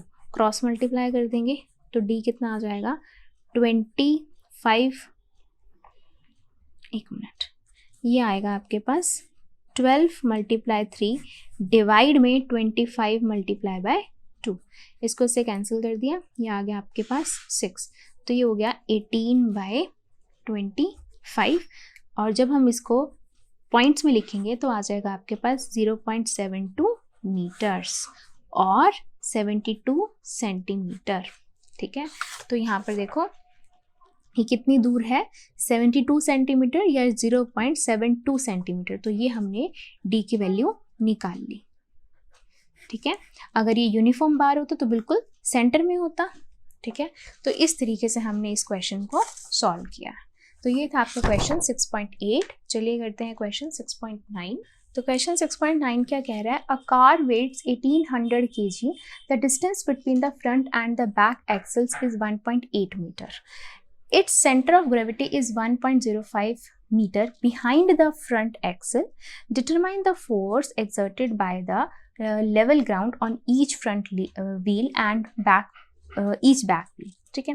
तो यहाँ पे मान लो गाड़ी जो है वो इस तरीके से है, इधर है व्हील और ये इधर है, ये फ्रंट है और ये बैक है, उनका एक्सल है, ठीक है। और ये कितना है दूर एक दूसरे से, ये है 1.8 मीटर, 1.8 मीटर है, ठीक है। और हमें क्या बोला गया है, its centre of gravity is 1.05 metre behind the front, अगर ये फ्रंट है, ठीक है, ये बैक है, तो इसके फ्रंट से 1.05, तो यानी कि यहाँ से लेकर यहाँ तक ये हो जाएगा 1.05 मीटर दूर जाकर यहाँ पर इसके सेंटर ऑफ ग्रेविटी, यानी कि यहाँ पर इसका पूरा का पूरा वेट कॉन्सेंट्रेटेड है, ठीक है। तो हमें क्या फाइंड करना है, हमें फाइंड करना है force exerted by the level ground. अब ये व्हील्स हैं तो ग्राउंड पे ये होगा, ये ग्राउंड होगा इसका, तो अब ये ग्राउंड पे तो फोर्स लगा रहे हैं, लेकिन ग्राउंड इनके ऊपर कितना फोर्स लगा रहा है, force exerted by the level ground on each, यानी कि इसके ऊपर कितना फोर्स लग रहा है, इसके ऊपर कितना, यानी कि व्हील्स अगर एक्शन दे रहे हैं ऑन ग्राउंड तो इनका रिएक्शन भी तो हो रहा होगा ना ऑन व्हील्स, तो यानी कि इनका हमने नॉर्मल रिएक्शन निकालना है। तो नॉर्मल रिएक्शन फ्रंट व्हील पर, नॉर्मल रिएक्शन बैक व्हील पर, तो ये दो हमने फाइंड करने हैं, ठीक है। ओके, तो सबसे पहले अगेन इसके अंदर भी वही हम करेंगे, ये इक्विलिब्रियम में है, अगर इक्विलिब्रियम में है सबसे पहले तो हम दोनों ही इक्विलिब्रियम ट्रांसलेशनल एंड रोटेशनल दोनों में ही सॉल्व करके इसको कैलकुलेशंस निकाल के NF और NB फाइंड करेंगे। तो सबसे पहले हम क्या करेंगे, ट्रांसलेशनल इक्विलिब्रियम, तो यानी कि इसका लीनियर मोशन नहीं हो रहा है ना, तो यानी कि ना ऊपर है ना ही नीचे, मतलब आगे तो मूव कर ही रही होगी ऑब्वियसली, बट ऐसे लीनियर मोशन नहीं हो रहा। इसका मतलब क्या है कि upward forces equal to downward forces है, तो अपवर्ड फोर्सेस दो हैं, NF plus NB equals to उसका वेट, वेट कितना है 1800, नो 1800 kg तो मास है, तो वेट क्या होता है, mass into acceleration due to gravity, that is 9.8। तो ये इसको सॉल्व करके वेट इसके पास आ जाएगा आपके पास 17640 न्यूटन का, तो ये हो जाएगा वेट। तो NF प्लस NB ये हो गया 17640, तो ये आ गया आपके पास फर्स्ट इक्वेशन, ठीक है। सिमिलरली अब हम बात करेंगे सेकंड रोटेशनल इक्विलिब्रियम की, ठीक है। तो रोटेशनल इक्विलिब्रियम, अब देखो ये रहा आपके पास सेंटर ऑफ ग्रेविटी, ठीक है। अब जो हमारी कार है वो ऐसे भी तो नहीं हो रही है, रोटेट भी तो नहीं कर रही है, तो यानी कि जो सेंटर ऑफ ग्रेविटी से लेफ्ट की तरफ जो टॉर्क होगा वो इक्वल होगा राइट की तरफ टॉर्क के। टॉर्क क्या होता है, फोर्स इनटू परपेंडिकुलर डिस्टेंस, तो फोर्स है आपके पास NF इनटू परपेंडिकुलर डिस्टेंस कितना है, ये 1.05, ये लेफ्ट हैंड साइड का हो गया। राइट हैंड साइड के लिए फोर्स क्या है, NB, और इसका परपेंडिकुलर डिस्टेंस अगर ये 1.8 है, ये 1.05 है, तो इसमें से इसको माइनस कर दो, तो यहाँ से लेकर यहाँ तक कितना डिस्टेंस आएगा, इट इज़ 0.75 मीटर। तो ये हो गया 0.75, ठीक है। और इसको अब हम क्या कर सकते हैं, सॉल्व कर सकते हैं। Put the value of NB from equation first. तो NB की वैल्यू क्या आ जाएगी आपके पास, 17640 माइनस NF आ जाएगी। तो ये वैल्यू आप यहाँ पे पुट कर दो, ये हो जाएगा 1.05 NF equals to 0.75 into 17640 minus NF, ठीक है। इसको आगे हम सॉल्व कर लेते हैं। तो हम लिखेंगे 1.05 NF equals to 0.75 multiply 17640 minus 0.75 into NF। ये माइनस का इधर आके क्या हो जाएगा, प्लस का NF plus 0.75 NF equals to, इसको इससे मल्टीप्लाई कर देंगे तो आपके पास आ जाएगा 13230, ठीक है। और इसको प्लस कर देते हैं तो ये आ जाएगा 1.8 NF इक्वल्स टू 13230। तो NF कितना आ जाएगा, 13230 डिवाइड में 1.8, इसको कैलकुलेट जब हम करेंगे हमें मिलेगा 7350 न्यूटन। तो ये हमने क्या निकाल लिया है कि जितना भी रिएक्शन फोर्स लग रहा है फ्रंट व्हील पर, ठीक है, ऐसे ही बैक एक्सल पे कितना लगेगा, फर्स्ट इक्वेशन से लगा दो, फ्रॉम इक्वेशन फर्स्ट। तो NF प्लस NB 17640 के इक्वल था। NF आपने फाइंड कर लिया है, तो NB निकाल लेते हैं अब हम। तो NB आ जाएगा, इसको इसमें से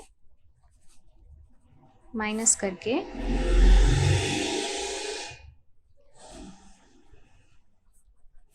तो ये आ जाएगा आपके पास 10290, ठीक है। अब ये क्या है, ये आपने निकाले हैं कि फ्रंट व्हील पर कितना है और बैक व्हील पर कितना है, लेकिन हमें क्या निकालना है, ईच, हर एक पे। तो यानी कि ये फ्रंट व्हील का यानी कि 2 का है, ठीक है। तो हम लिख सकते हैं force on each front wheel, 2 होते हैं ना व्हील, तो ईच के लिए क्या हो जाएगा, इसको हमें डिवाइड करना पड़ेगा 2 से, ये तो दोनों के ऊपर लग रहा है, तो 2 से डिवाइड करेंगे तो हमें मिलेगा 6375 न्यूटन। सिमिलरली यहाँ पर force on each back wheel, तो उसके लिए भी हमें इसे डिवाइड करना पड़ेगा 2 से, क्योंकि बैक में भी 2 है, तो 1545 न्यूटन। तो फ्रंट दोनों व्हील्स पर पहले व्हील पे इतना है, फ्रंट सेकंड व्हील पे इतना है, ये बैक फर्स्ट व्हील पे इतना है, बैक सेकंड व्हील पर इतना है। तो देखो अगर हम ध्यान से नहीं पढ़ते हैं, ईच नहीं पढ़ते, सिर्फ NF और NB निकाल देंगे, ये नहीं निकालेंगे तो पेपर में हमारे मार्क्स कट हो जाएंगे। तो इसलिए न्यूमेरिकल में हर एक पार्ट बहुत ध्यान से पढ़ना पड़ता है कि क्या फाइंड करने को बोला है, ठीक है। तो ये था आपका न्यूमेरिकल 6.9। चलिए करते हैं नेक्स्ट क्वेश्चन। तो अब करते हैं question 6.10। Torque of equal magnitude are applied to a hollow cylinder and a solid sphere, both having the same mass and radius. The cylinder is free to rotate about its standard axis of the symmetry, and the sphere is free to rotate about the axis passing through its center.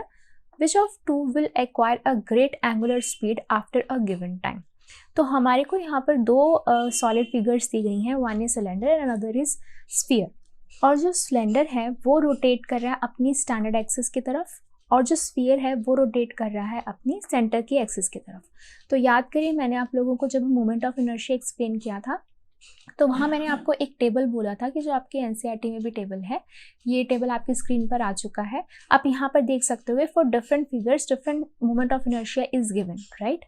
And also यहाँ पर इनकी derivation आपके syllabus में नहीं है, but yes आपको इतना पता होना चाहिए कि सिलेंडर का जो है वो क्या मोमेंट ऑफ इनर्शिया रहेगा, स्फीयर का क्या रहेगा, कौन से एक्सिस पे कितना मोमेंट ऑफ इनर्शिया रहेगा। तो इनकी डेरिवेशंस आपके सिलेबस में नहीं है, बट इनके फॉर्मूलाज आपके सिलेबस में ज़रूर है। तो ये टेबल आपने लर्न करनी है और वहीं से ही हम यहाँ से क्या उठाएंगे, उनका फॉर्मूला उठाएंगे, ठीक है। तो जैसे कि हम यहाँ पर देख पा रहे हैं उन्होंने क्या बोला है, टॉर्क जो है टॉर्क जो है वो क्या है, सॉलिड स्फीयर का एंड सॉलिड सिलेंडर का, और उसमें क्या है, दोनों का सेम मास है, दोनों का सेम रेडियस है, उनकी हमें एक्सिस भी दे रखी है। हमें बताना है कि इसकी एंगुलर स्पीड फास्ट होगी। तो टॉर्क एंड एंगुलर स्पीड किससे रिलेट करती है, किससे रिलेट करती है टॉर्क एंड एंगुलर स्पीड? हमने फॉर्मूला पढ़ रखा है, that is torque is equals to moment of inertia into angular आपकी एक्सेलरेशन होती है, ठीक है। तो हमें पता है अगर एंगुलर एक्सेलरेशन किसी की ज़्यादा होगी तो यानी कि उसकी जो स्पीड होगी वो ज़्यादा होगी, राइट, ठीक है, उसकी जो एंगुलर स्पीड होगी वो क्या होगी, ज़्यादा होगी, राइट, ओके। तो अब इससे हमें पता चल रहा है कि हमें क्या फाइंड करना है, हमें पहले फाइंड करना है मोमेंट ऑफ इनर्शिया, ठीक है। तो यहाँ पे हम पहले बात कर लेते हैं सिलेंडर की, ठीक है। तो moment of inertia of cylinder, तो फर्स्ट डाल देते हैं moment of inertia of cylinder, उसकी एक्सिस जो होती है सिमेट्री की, उसके लिए क्या होता है, mr स्क्वायर, मास और उसका रेडियस का स्क्वायर, ठीक है। सिमिलरली अगर हम सॉलिड स्फीयर की बात करते हैं तो उसके लिए मोमेंट ऑफ जो इनर्शिया होता है वो होता है 2/5 mr स्क्वायर, ठीक है, जो जब उसकी एक्सिस सेंटर की तरफ होती है, ठीक है। तो हमने ये फाइंड कर लिया, I1 भी फाइंड कर लिया, I2 भी फाइंड कर लिया। यहाँ से अगर मैं ये फाइंड करती हूँ alpha, alpha is torque bye moment of inertia, ठीक है। तो अल्फा 1 कितना हो जाएगा, torque 1 bye moment of inertia of first figure, that is cylinder हो गया, ठीक है।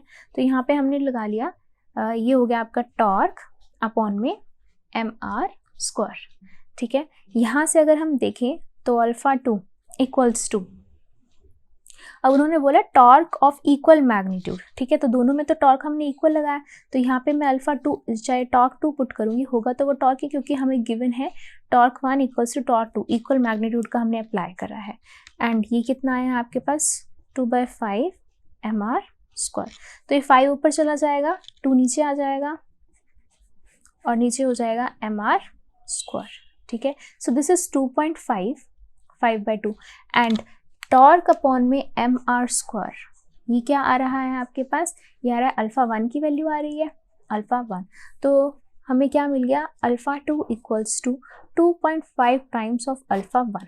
इसका मतलब क्या है कि जो एंगुलर एक्सेलरेशन है सेकंड की वो ज़्यादा है फर्स्ट से, है ना, कितना, यानी कि स्फीयर की एंगुलर एक्सेलरेशन ज़्यादा है।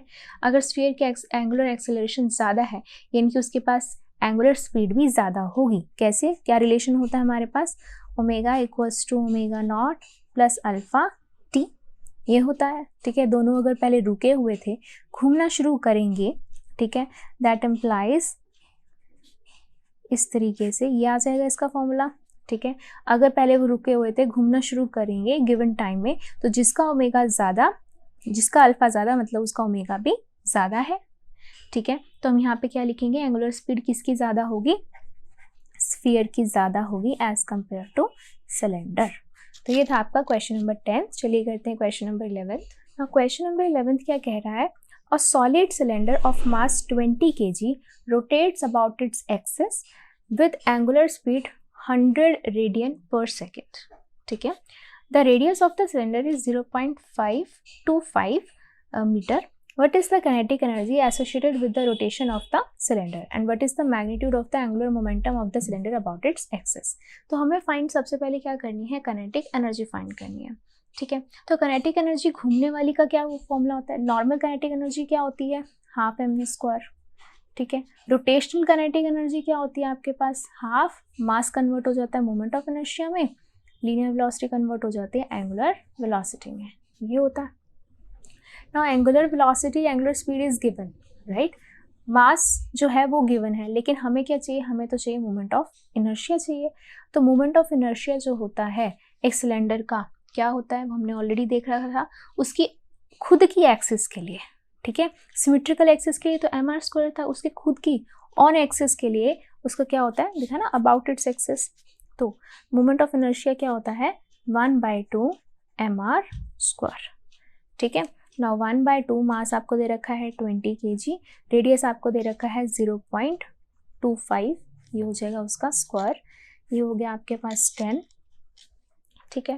एंड इसको जब हम कैलकुलेट कर लेंगे ये आ जाएगा आपके पास 10, 25/100, 25/100 कैंसिल, ये हो जाएगा आपके पास 625/1000, तो क्या हो जाएगा, ये आएगा 0.625, ठीक है। और मोमेंट ऑफ इनर्शिया के लिए हम क्या लगा देंगे ऐसे यूनिट, kg मीटर स्क्वायर, मास की kg, रेडियस की मीटर स्क्वायर, क्योंकि रेडियस स्क्वायर में है तो स्क्वायर आ गया। तो ये हो गया आपके पास मोमेंट ऑफ इनर्शिया, ये आपने फाइंड कर लिया। अब हम निकाल लेते हैं काइनेटिक एनर्जी, ठीक है। तो काइनेटिक एनर्जी सबसे पहले तो क्या आएगी, हाफ आई ओमेगा स्क्वायर, तो हाफ आई ओमेगा स्क्वायर, यानी कि आपको दे रखा है ऑलरेडी 100, ठीक है, वो भी हम रेडियन पर सेकेंड में ही करते हैं, तो ये हो जाएगा 100 का स्क्वायर। तो मैं 2 बार लिख देती हूँ, पॉइंट हटाया 1000, इसको इससे कैंसिल, इसको इससे कैंसिल, ये कैंसिल कर दिया 5 पे, 5 को हमने 625 से मल्टीप्लाई किया, हमें मिला 3125 जूल। ये आ जाएगी rotational kinetic energy of cylinder, ठीक है। फिर अब उन्होंने क्या बोला, what is the magnitude of angular momentum of the cylinder about its axis. अब आपको फाइंड करना है एंगुलर मोमेंटम। तो एंगुलर मोमेंटम का क्या फॉर्मूला होता है हमारे पास, एंगुलर मोमेंटम का हमने मोमेंट ऑफ इनर्शिया के साथ क्या फॉर्मूला निकाल रखा है, आई ओमेगा। कैसे आया है ये, नॉर्मल हमारे पास लीनियर मोमेंटम क्या होता है, मास इनटू वेलोसिटी, एंगुलर ये हो गया लीनियर मोमेंटम, घूमने वाला मोमेंटम, एंगुलर मोमेंटम, मास इनर्शिया में कन्वर्ट, वेलोसिटी इसके अंदर कन्वर्ट, ठीक है। तो एंगुलर मोमेंटम का ये फॉर्मूला आ गया आपके पास। तो इनर्शिया आपने निकाल रखा है 0.625 एंड ये आपको ऑलरेडी दे रखा है 100, पॉइंट हटाया 1000, जीरोस कैंसिल, ये आ जाएगा 62.5 kg मीटर स्क्वायर पर सेकेंड। अभी कैसे आई है ऐसा यूनिट, कैसे आई है ये ऐसा unit, moment of inertia and angular speed से, ठीक है। ऑल्सो इसको हम इस फॉर्म में भी लिख सकते हैं, दिस इज जूल सेकेंड, ठीक है, जूल सेकेंड की फॉर्म में भी हम इसको लिख सकते हैं। तो ये था आपका क्वेश्चन नंबर 6.11। चलिए करते हैं क्वेश्चन नंबर 12। क्वेश्चन नंबर 12 क्या कह रहा है, a child stands at the centre of a turn table with his 2 arms outstretched. The turntable is set rotating with an angular speed of 40 revolutions per minute. How much is the angular speed of the child if he folds his hand back and thereby reduces his moment of inertia to 2/5 times the initial value? Assume that turntable rotates without friction.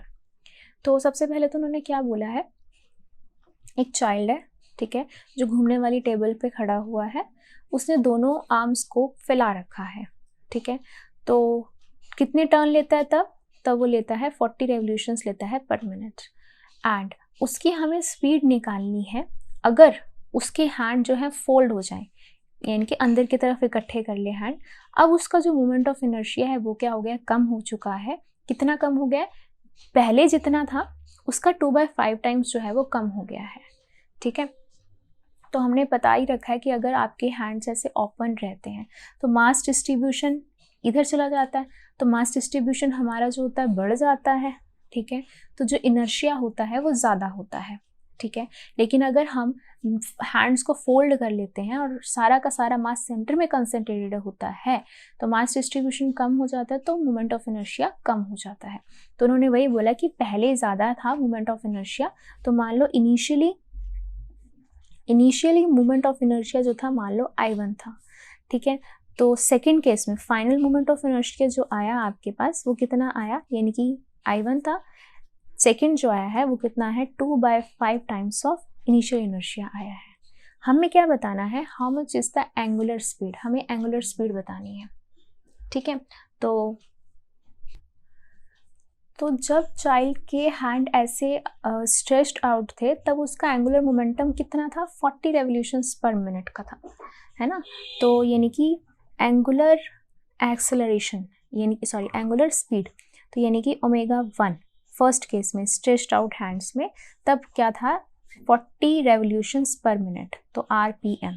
हमें क्या find करना है, हमें find करना है second case के कितने उसकी एंगुलर स्पीड आती है, ठीक है, जब उसके हैंड्स फोल्ड इन हो गए, राइट, तब उसकी बतानी है।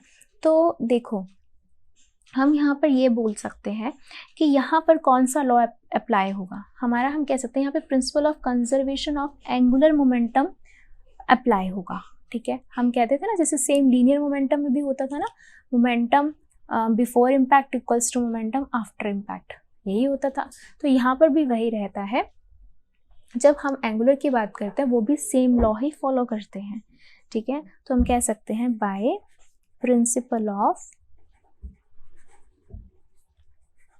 कंजर्वेशन ऑफ एंगुलर मोमेंटम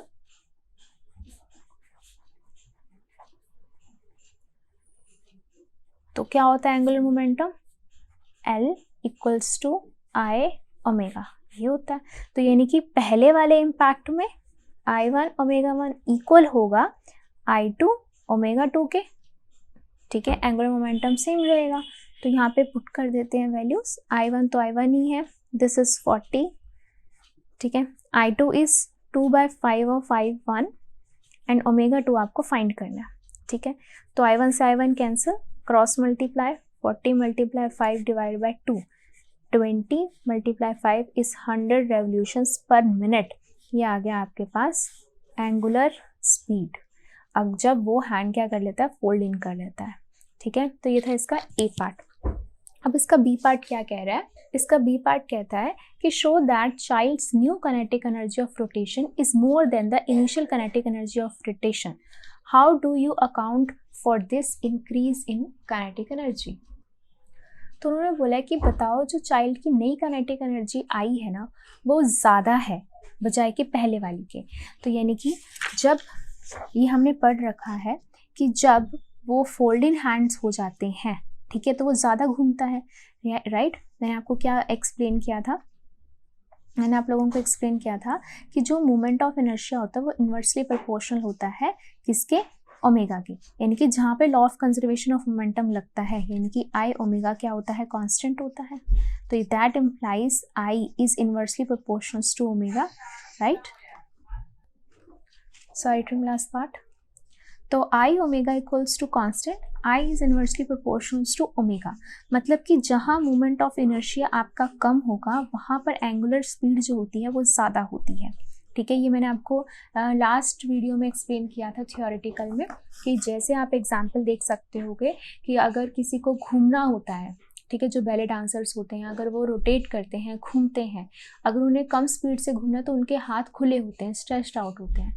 अगर उन्हें ज़्यादा स्पीड से रोटेट करना होता है तो उनके हैंड जो होते हैं वो कैसे होते हैं, स्क्वीज्ड इन होते हैं। ठीक है, तो वही चीज़, तो अगर उनकी काइनेटिक एनर्जी क्या होती है, नॉर्मल काइनेटिक एनर्जी क्या होती है, घूमने वाली क्या होती है, हाफ आई ओमेगा स्क्वायर।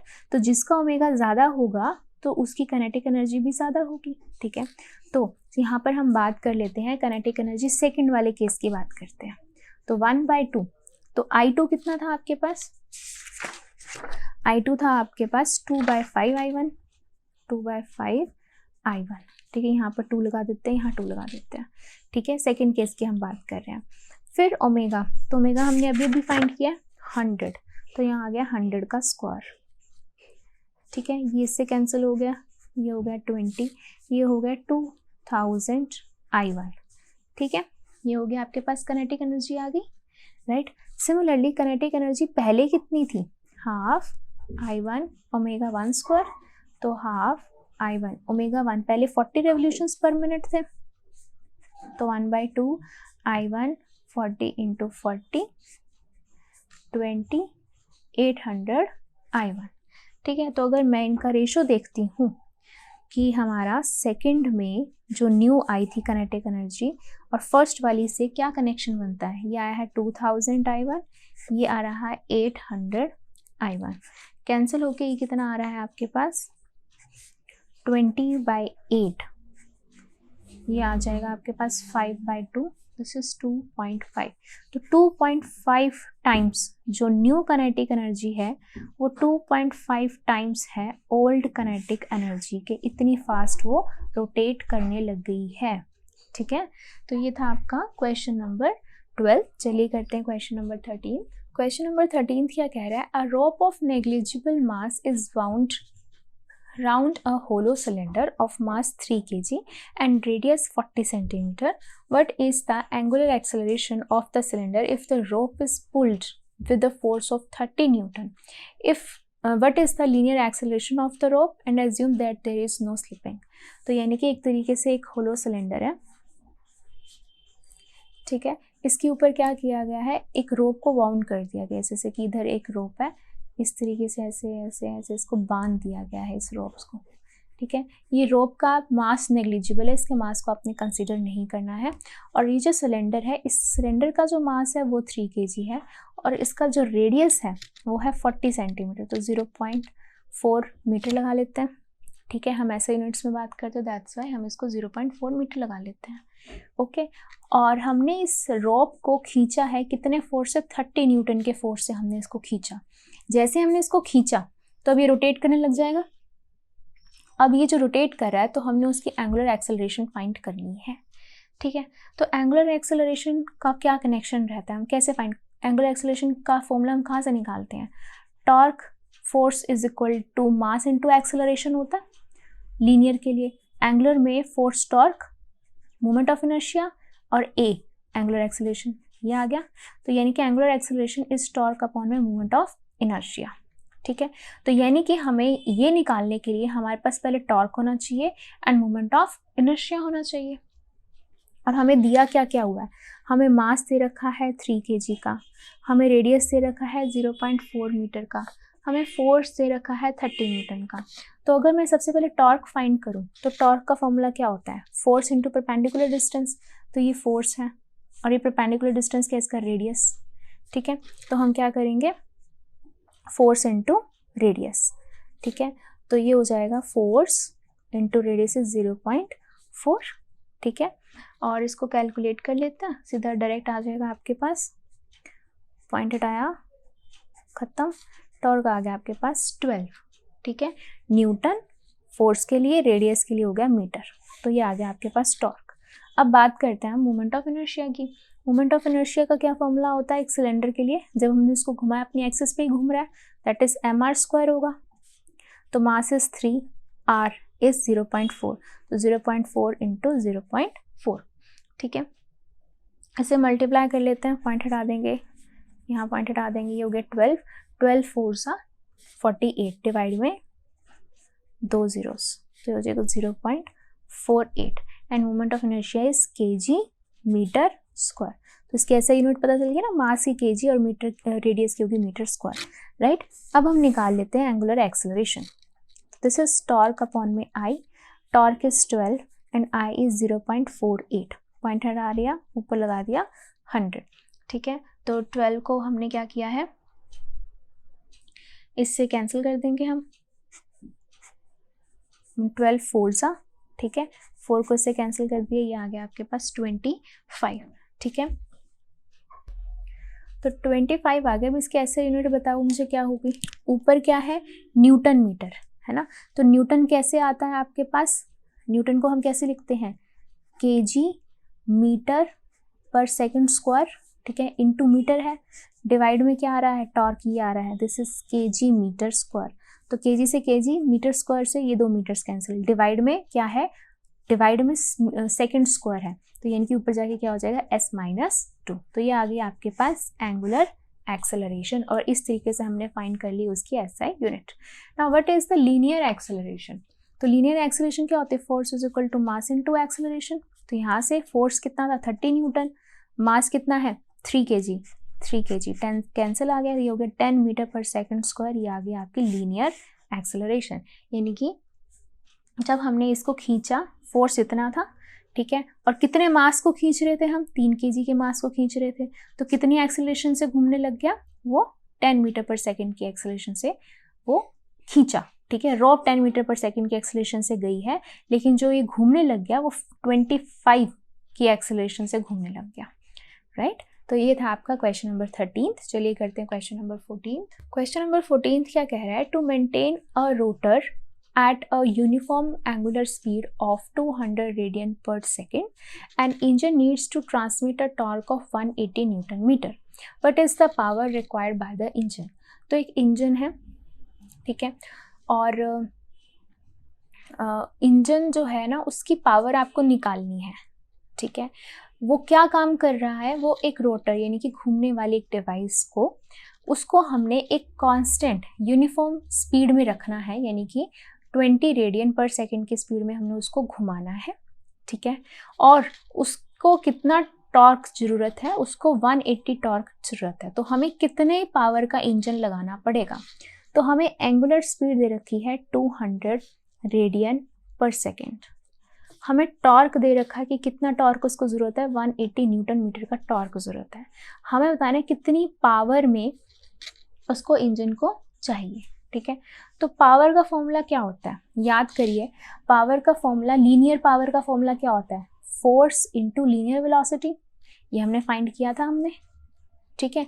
तो अब अगर इसे कोई घुमाने वाले की आले आ जाए, रोटर है ना, तो घुमाने वाले के लिए rotational power, rotational force is torque, rotational velocity is omega.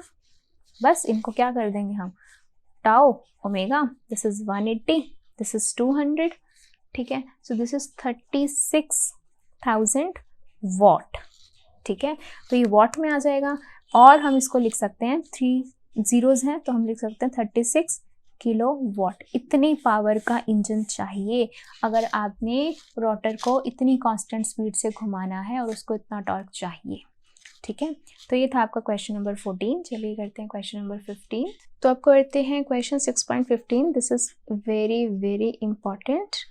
क्या कह रहा है, from a uniform disc of radius r, a circular hole of radius r/2 is cut out. The center of the hole is at r/2 from the center of the original disk. Locate the center of the gravity of the resulting flat body. तो आपके पास क्या है, एक uniform disc है, और तो ये रही आपके पास यूनिफॉर्म डिस्क, ओके। एंड इसका जो रेडियस है वो क्या है, r है, ठीक है।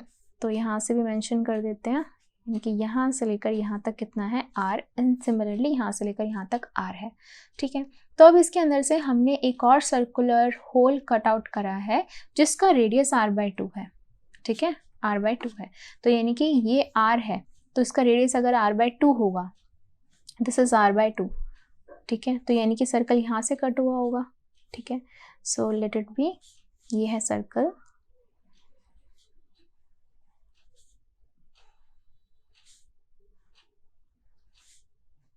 ठीक है।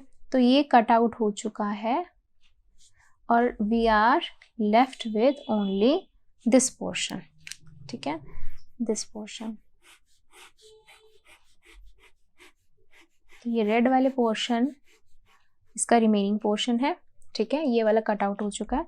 Let this position be the O position, ठीक है। हमें बताना है locate the centre of gravity of the resulting flat body. अब रिजल्टिंग यानी कि ये जो आपके रेड पोर्शन है, इसका सेंटर ऑफ ग्रेविटी आपको फाइंड करना है, ठीक है। अब इसका सेंटर ऑफ ग्रेविटी के लिए आपको पता है हमें सेंटर ऑफ मास निकालना है, ठीक है, क्योंकि हम ग्रेविटी के अंदर ही हैं, तो मतलब कि centre of mass and centre of gravity एक ही बात होगी, कॉन्साइड करेंगे, है ना। जहाँ ग्रेविटी यूनिफॉर्म नहीं होती है उसके लिए अलग होता है, ओके। तो we have to calculate centre of mass, ठीक है। तो उसके हमें क्या चाहिए, X coordinates and Y coordinates चाहिए होते हैं, ठीक है। तो मैं मान लेती हूँ एक बार के लिए ये एक्स एक्सिस मान लेती हूँ, ठीक है, और इसके यहाँ से इसको हम मान लेते हैं origin, and let it be Y axis. अगर ये ओरिजिन है तो इसके क्या हो जाएंगे, कोऑर्डिनेट्स 0 0 हो जाएंगे, है ना। इससे कोऑर्डिनेट्स क्या हो जाएंगे आपके पास, एक्स की तरफ r/2, y हो जाएगा 0 हो जाएगा, ठीक है। तो y तो है ही नहीं यहाँ पर, मेनली तो x ही है, ठीक है। हमें क्या बताना है, हमें इस रेड वाली पोर्शन का हमें सेंटर ऑफ मास बताना है, ठीक है। उसका फॉर्मूला क्या होता है, सेंटर ऑफ मास x के लिए निकालना है, y में तो कुछ है ही नहीं, ठीक है। तो सेंटर ऑफ मास हमें निकालना है, क्या निकलेगा, क्या होता है, m1x1, ठीक है, प्लस m2x2 डिवाइड में m1 प्लस m2, यही होता है, ठीक है। लेकिन ये तब होता है जब दो बॉडी आपस में एक दूसरे के ऊपर होती है, ठीक है, कि एक के ऊपर मैंने एक रख दी तो दोनों के ही मासेस का एवरेज ले लिया जाता है। लेकिन यहाँ पर तो ये बॉडी क्या की है, कट आउट हुई है, ठीक है। कट आउट होने की वजह से we will put minus here, we will put minus here where m1 is the mass of this body m2 is the mass of this cut out body. ठीक है, तो अब हमने इनका मास पहले निकाल लेते हैं, उसके बाद ये फॉर्मूला लगा के काम खत्म, राइट। तो हमें मास निकालना है इसका। कैसे मास निकालें? पहले मैं मान लेती हूँ कि let small m is the mass per unit volume, sorry per unit area, area की बात हो रही है ना यहाँ पे, पर यूनिट एरिया। ठीक है, तो अब ओरिजिनल डिस्क का मास क्या होगा? Mass of original disc, mass of original disc. ठीक है, मास ऑफ ओरिजिनल डिस्क क्या है? क्या होगा इसका? मास पर यूनिट एरिया, तो मास तो ये हो गया इनटू एरिया, बड़े वाले का एरिया क्या होगा? पाई आर स्क्वायर, तो पाई और आर कितना है इसका? कैपिटल आर ही है, ये हो जाएगा आर स्क्वायर। ठीक है, तो m1 के लिए आपके पास ये आ गया मास, लेट इट बी m1, क्योंकि ये ओरिजिनल है। ठीक है, ओरिजिनल में से हम ये कट आउट माइनस करेंगे ना, राइट। ओके, तो चलो हमें m1 मिल गया। ओके, एंड x1 की बात करें तो x1 क्या है? यही है, x1 0 है। ठीक है, और m2 निकाल लेते हैं, यानी कि अब इस कट आउट वाले पोर्शन का हमें मास निकालना है। ओके, तो mass of cut out disc या कट आउट पोर्शन, तो मास पर यूनिट एरिया, अब इसका एरिया कितना होगा? पाई आर स्क्वायर, इसका आर कितना है? r/2, तो r/2 का स्क्वायर, तो ये हो जाएगा m pi R square by 4। ये आ गया आपके पास m2, यानी कि mass of cut out portion. अब इसका साथ में x2 क्या है? यानी कि यहाँ से लेकर यहाँ तक कितना है? x2 कितना है? r/2 है। ठीक है, ये हो गया x1, ये हो गया आपका x2। वैल्यू पुट कर दें हम इसके अंदर, कर दो। Cm equals to m1 x1 minus m2 x2 divide में m1 माइनस m2। ठीक है, तो m1 is m pi r square, x1 is 0 minus m2 is m pi r square by 4 and x2 is r/2। ठीक है, divide में m1 minus m2, m pi r square minus m pi r square by 4। ठीक है, ऊपर क्या आ गया आपके पास? ये तो 0 ही हो गया, ये आ गया minus m pi r cube by 8 divide में इसका एलसीएम ले लेंगे। ठीक है, 4 माइनस 1 3, ये हो जाएगा 3m pi r square by 4। ठीक है, m से m, पाई से पाई, r स्क्वायर से r स्क्वायर कैंसिल। ठीक है, क्या बच गया? ऊपर आ गया माइनस r/8, नीचे क्या बच गया आपके पास? 3/4, रेसिप्रोकल हो जाएगा, 4/3 आ जाएगा, इसको इसे कैंसिल कर दिया 2, ये आ गया माइनस r/3 2 ज़ा 6। तो सेंटर ऑफ मास आपके पास क्या आया है? Minus r/6। माइनस r/6 का मतलब क्या है कि यहाँ तक तो ओरिजिन वाला था, तो यहाँ से लेकर यहाँ तक ये पोर्शन होगा माइनस r/6, यानी कि इस रेडियस का 6th पार्ट, ये थोड़ी इधर बनना चाहिए, तो इस रेडियस का कितना होगा? कौन सा पार्ट होगा? 6th पार्ट होगा। ठीक है, तो ये हो जाएगा आपका आंसर। तो यानी कि ये जो लेफ्ट आउट बॉडी है वो कहाँ पर कॉन्सेंट्रेटेड होगा उसका मास? इस रेडियस से यहाँ पर, उसके 6th पोर्शन पर। ठीक है, तो ये था आपका क्वेश्चन नंबर 15। चलिए करते हैं क्वेश्चन नंबर 16। तो क्वेश्चन नंबर 16 क्या कह रहा है? A metre stick is balanced on a knife edge at its centre when 2 coins each of mass 5 gram are put on the top of the other at 12 centimeter mark, the stick is found to be balanced at 45 centimeter. What is the mass of the meter stick? तो एक metre stick है, तो एक metre में कितने centimetre होते हैं? 100। ठीक है, तो यानी कि एक 100 सेंटीमीटर वाली एक स्टिक है जिसको हमने बैलेंस कर रखा है उसके सेंटर से, यानी कि नाइफ पे। तो ये रहा, मान लो नाइफ है। ठीक है, तो यानी कि सेंटर इसका क्या होगा? 50 सेंटीमीटर पे ये बैलेंस्ड है, यानी कि ये हिल डुल नहीं रही है, ऐसे रोटेट नहीं कर रही है। ठीक है, ओके, तो ये रोटेट नहीं कर रही। अब उन्होंने क्या बोला कि उन्होंने 12 सेंटीमीटर पर ना 2 कॉइन्स रख दिए हैं 5-5 ग्राम के। तो अगेन मैं इसको यहाँ पे बना लेती हूँ। ठीक है, तो अब यहाँ 12 सेंटीमीटर पे इन्होंने 2 कॉइन्स रख दिए हैं, 1 और 2, 5-5 ग्राम्स के।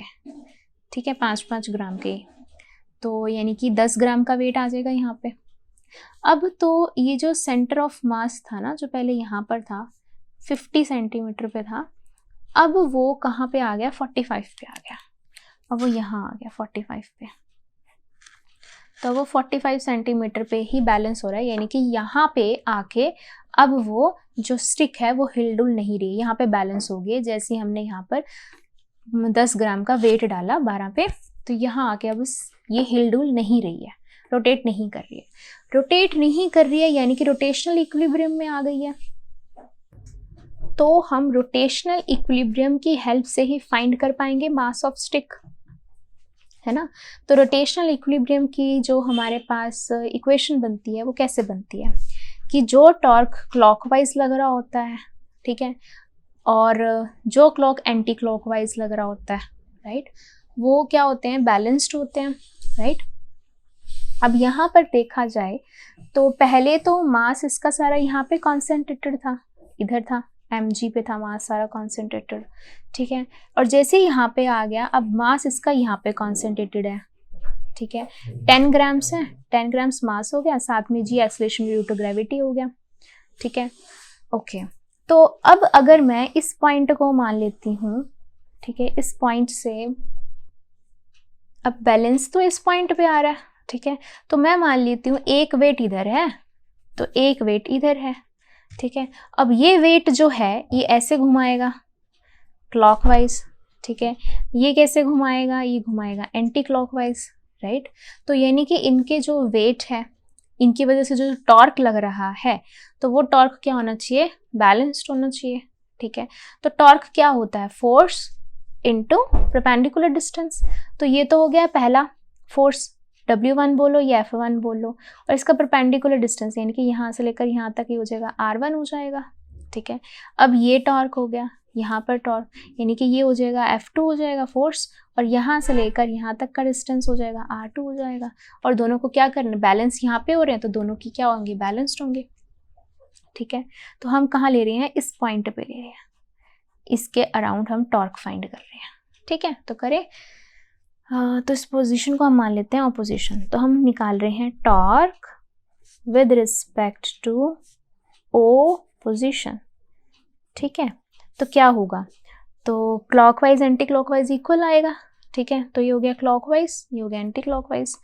तो अगर मैं ये वाला लेती हूँ, क्लॉकवाइज पहले लेती हूँ, तो ये होगा आपका mg, ठीक है, मास mg इनटू ये कितना दूर है, यहाँ से कितना दूर है, 50 माइनस 45 दूर है, ठीक है, इक्वल्स टू इसका मास कितना है 10 इंटू जी। अब this is not grams, 10 grams नहीं लिखा मैंने, ये होता है ना mass into acceleration due to gravity, तो मास इज 10 ग्राम्स, क्योंकि आप यहाँ पे देख पा रहे होगे कि सारी की सारी जो यूनिट्स हैं वो CGS हैं, सेंटीमीटर्स हैं, ग्राम्स हैं, ठीक है। तो इस वजह से हम सारा कुछ CGS में ही कर रहे हैं, तो this is not gram, this is acceleration due to gravity वाला जी, स्मॉल जी, ठीक है, इनटू अब इनका डिस्टेंस कितना है 45 माइनस 12, राइट। अब इसको इसमें से माइनस कर देते हैं mg, एंड ये हो जाएगा 5, हो जाएगा 10g, और इसमें से इसको माइनस कर देंगे, आ जाएगा 33। अब acceleration due to gravity, acceleration due to gravity खत्म, ठीक है। अब ये हो जाएगा m equals to 10 into 33 divide में 5, इसको इससे कैंसिल कर दिया, तो मास कितना आ गया 66 ग्राम्स। तो ये किसका मास है, मास ऑफ स्टिक है, क्योंकि मास ऑफ स्टिक पहले तो यहीं पर ही थी ना, सारा का सारा कॉन्सेंट्रेटेड था, तो ठीक है। तो ये वाला मास क्या हो गया, मास ऑफ स्टिक हो गया। This is your answer. तो ये था आपका क्वेश्चन नंबर 16। चलिए करते हैं क्वेश्चन नंबर 17।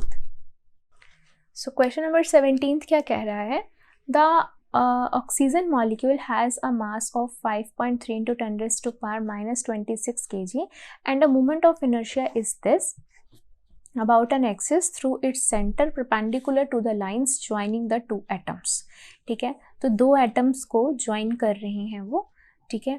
तो ये रहा इस तरीके से, एक ऑक्सीजन का मॉलिक्यूल इधर है, एक ऑक्सीजन का मॉलिक्यूल इधर है, इसकी जो एक्सिस है वो इस तरीके से परपेंडिकुलर और इसके सेंटर में, तो दोनों का मास सेम ही तो है, ठीक है।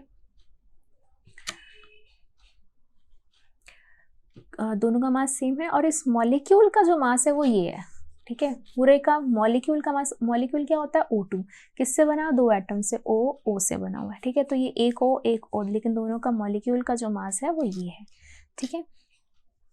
और इनका मोमेंट ऑफ इनर्शिया यहाँ पे है, इस तरीके से ऐसे ऐसे रोटेट कर रहे हैं, ठीक है। Suppose that mean speed of such a molecule in a gas is 500 meter per second. इनकी जो मीन स्पीड है, इनकी मीन मतलब क्या होता है, एवरेज, यानी कि यहाँ टकराया, यहाँ टकराया, यहाँ टकराया, यहाँ टकरा के लास्ट में यहाँ पे आ गया। तो इनिशियल से लेकर फाइनल तक जितनी भी स्पीड थी उन सबका एवरेज निकाल के वो कितना आया, 500 मीटर पर सेकेंड आया है। And that is it's kinetic energy जो आ रही है वो कितनी आ रही है, 2/3 आ रही है उसकी। Rotational kinetic energy is 2/3 of the kinetic energy of its translational kinetic energy. तो यहाँ पे लिख दो, बहुत इंपॉर्टेंट लाइन लग रही है कि rotational kinetic energy is 2/3 of kinetic energy, कौन सी, ट्रांसलेशनल, ठीक है, ट्रांसलेशनल, ओके, यानी कि linear, okay. Find the average angular velocity of the molecule.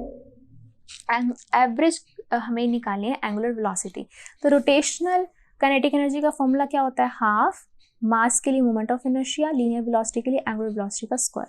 This is 2/3 of kinetic energy, half mv square, ठीक है। अब जो जो चीज़ें हमें दे रखी है वो यहाँ हम पुट कर देते हैं।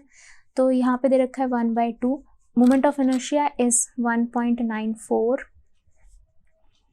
एंड ये हमें फाइंड करनी है, ठीक है। दिस इज 2/3, 1/2, मास हमें दे रखा है पूरे के पूरे मॉलिक्यूल का, ये दे रखा है, एंड लीनियर वेलोसिटी हमें दे रखी है 500। तो 500 का क्या हो जाएगा, स्क्वायर हो जाएगा, ठीक है, ओके।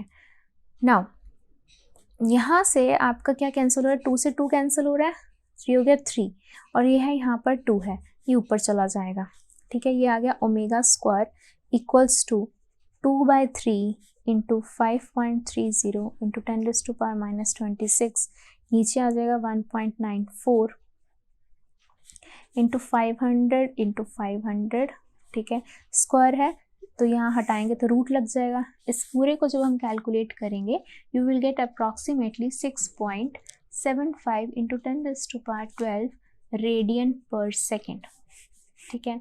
तो ये आ जाएगा आपके पास angular velocity of the molecule। तो ये था आपका question number 17। Thank you, that's all for this video.